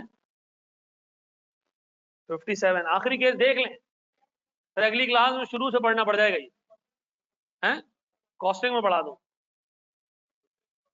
चलो मैं चौथा केस लिख देता हूं, फिर हम जो है ना वो, अच्छा भाई हमारा नया बैच स्टार्ट हो रहा है कल से, कल का मतलब है परसों से इनफैक्ट। नए बैच में वो बच्चे आएंगे जिन्होंने अभी अभी अभी एएफसी पढ़ा है, तो उनको IAS 36 हम कवर नहीं कराएंगे, पहले वो काशिफ से क्लासेस लेंगे फिर हमें ज्वाइन करेंगे, ठीक है। तो कोई बच्चा उसमें भी आना चाहे तो आ सकता है। आखिरी केस में आपको करवा रहा हूँ और मैं डायरेक्ट इसका सोल्यूशन बताऊंगा और फिर हम इस पर चर्चा और डिस्कशन अगली क्लास में दोबारा करेंगे। एक बात बताया, एसेट का कैरिंग अमाउंट 100 है, वैल्यू इन यूज पता नहीं चल रही है, फेयर वैल्यू पता चल गई, वैल्यू न्यूज नहीं पता चल रही है, मैं कंक्लूड कर दूंगा कि इस एसेट की इंपेयरमेंट टेस्टिंग पॉसिबल नहीं है। क्यों?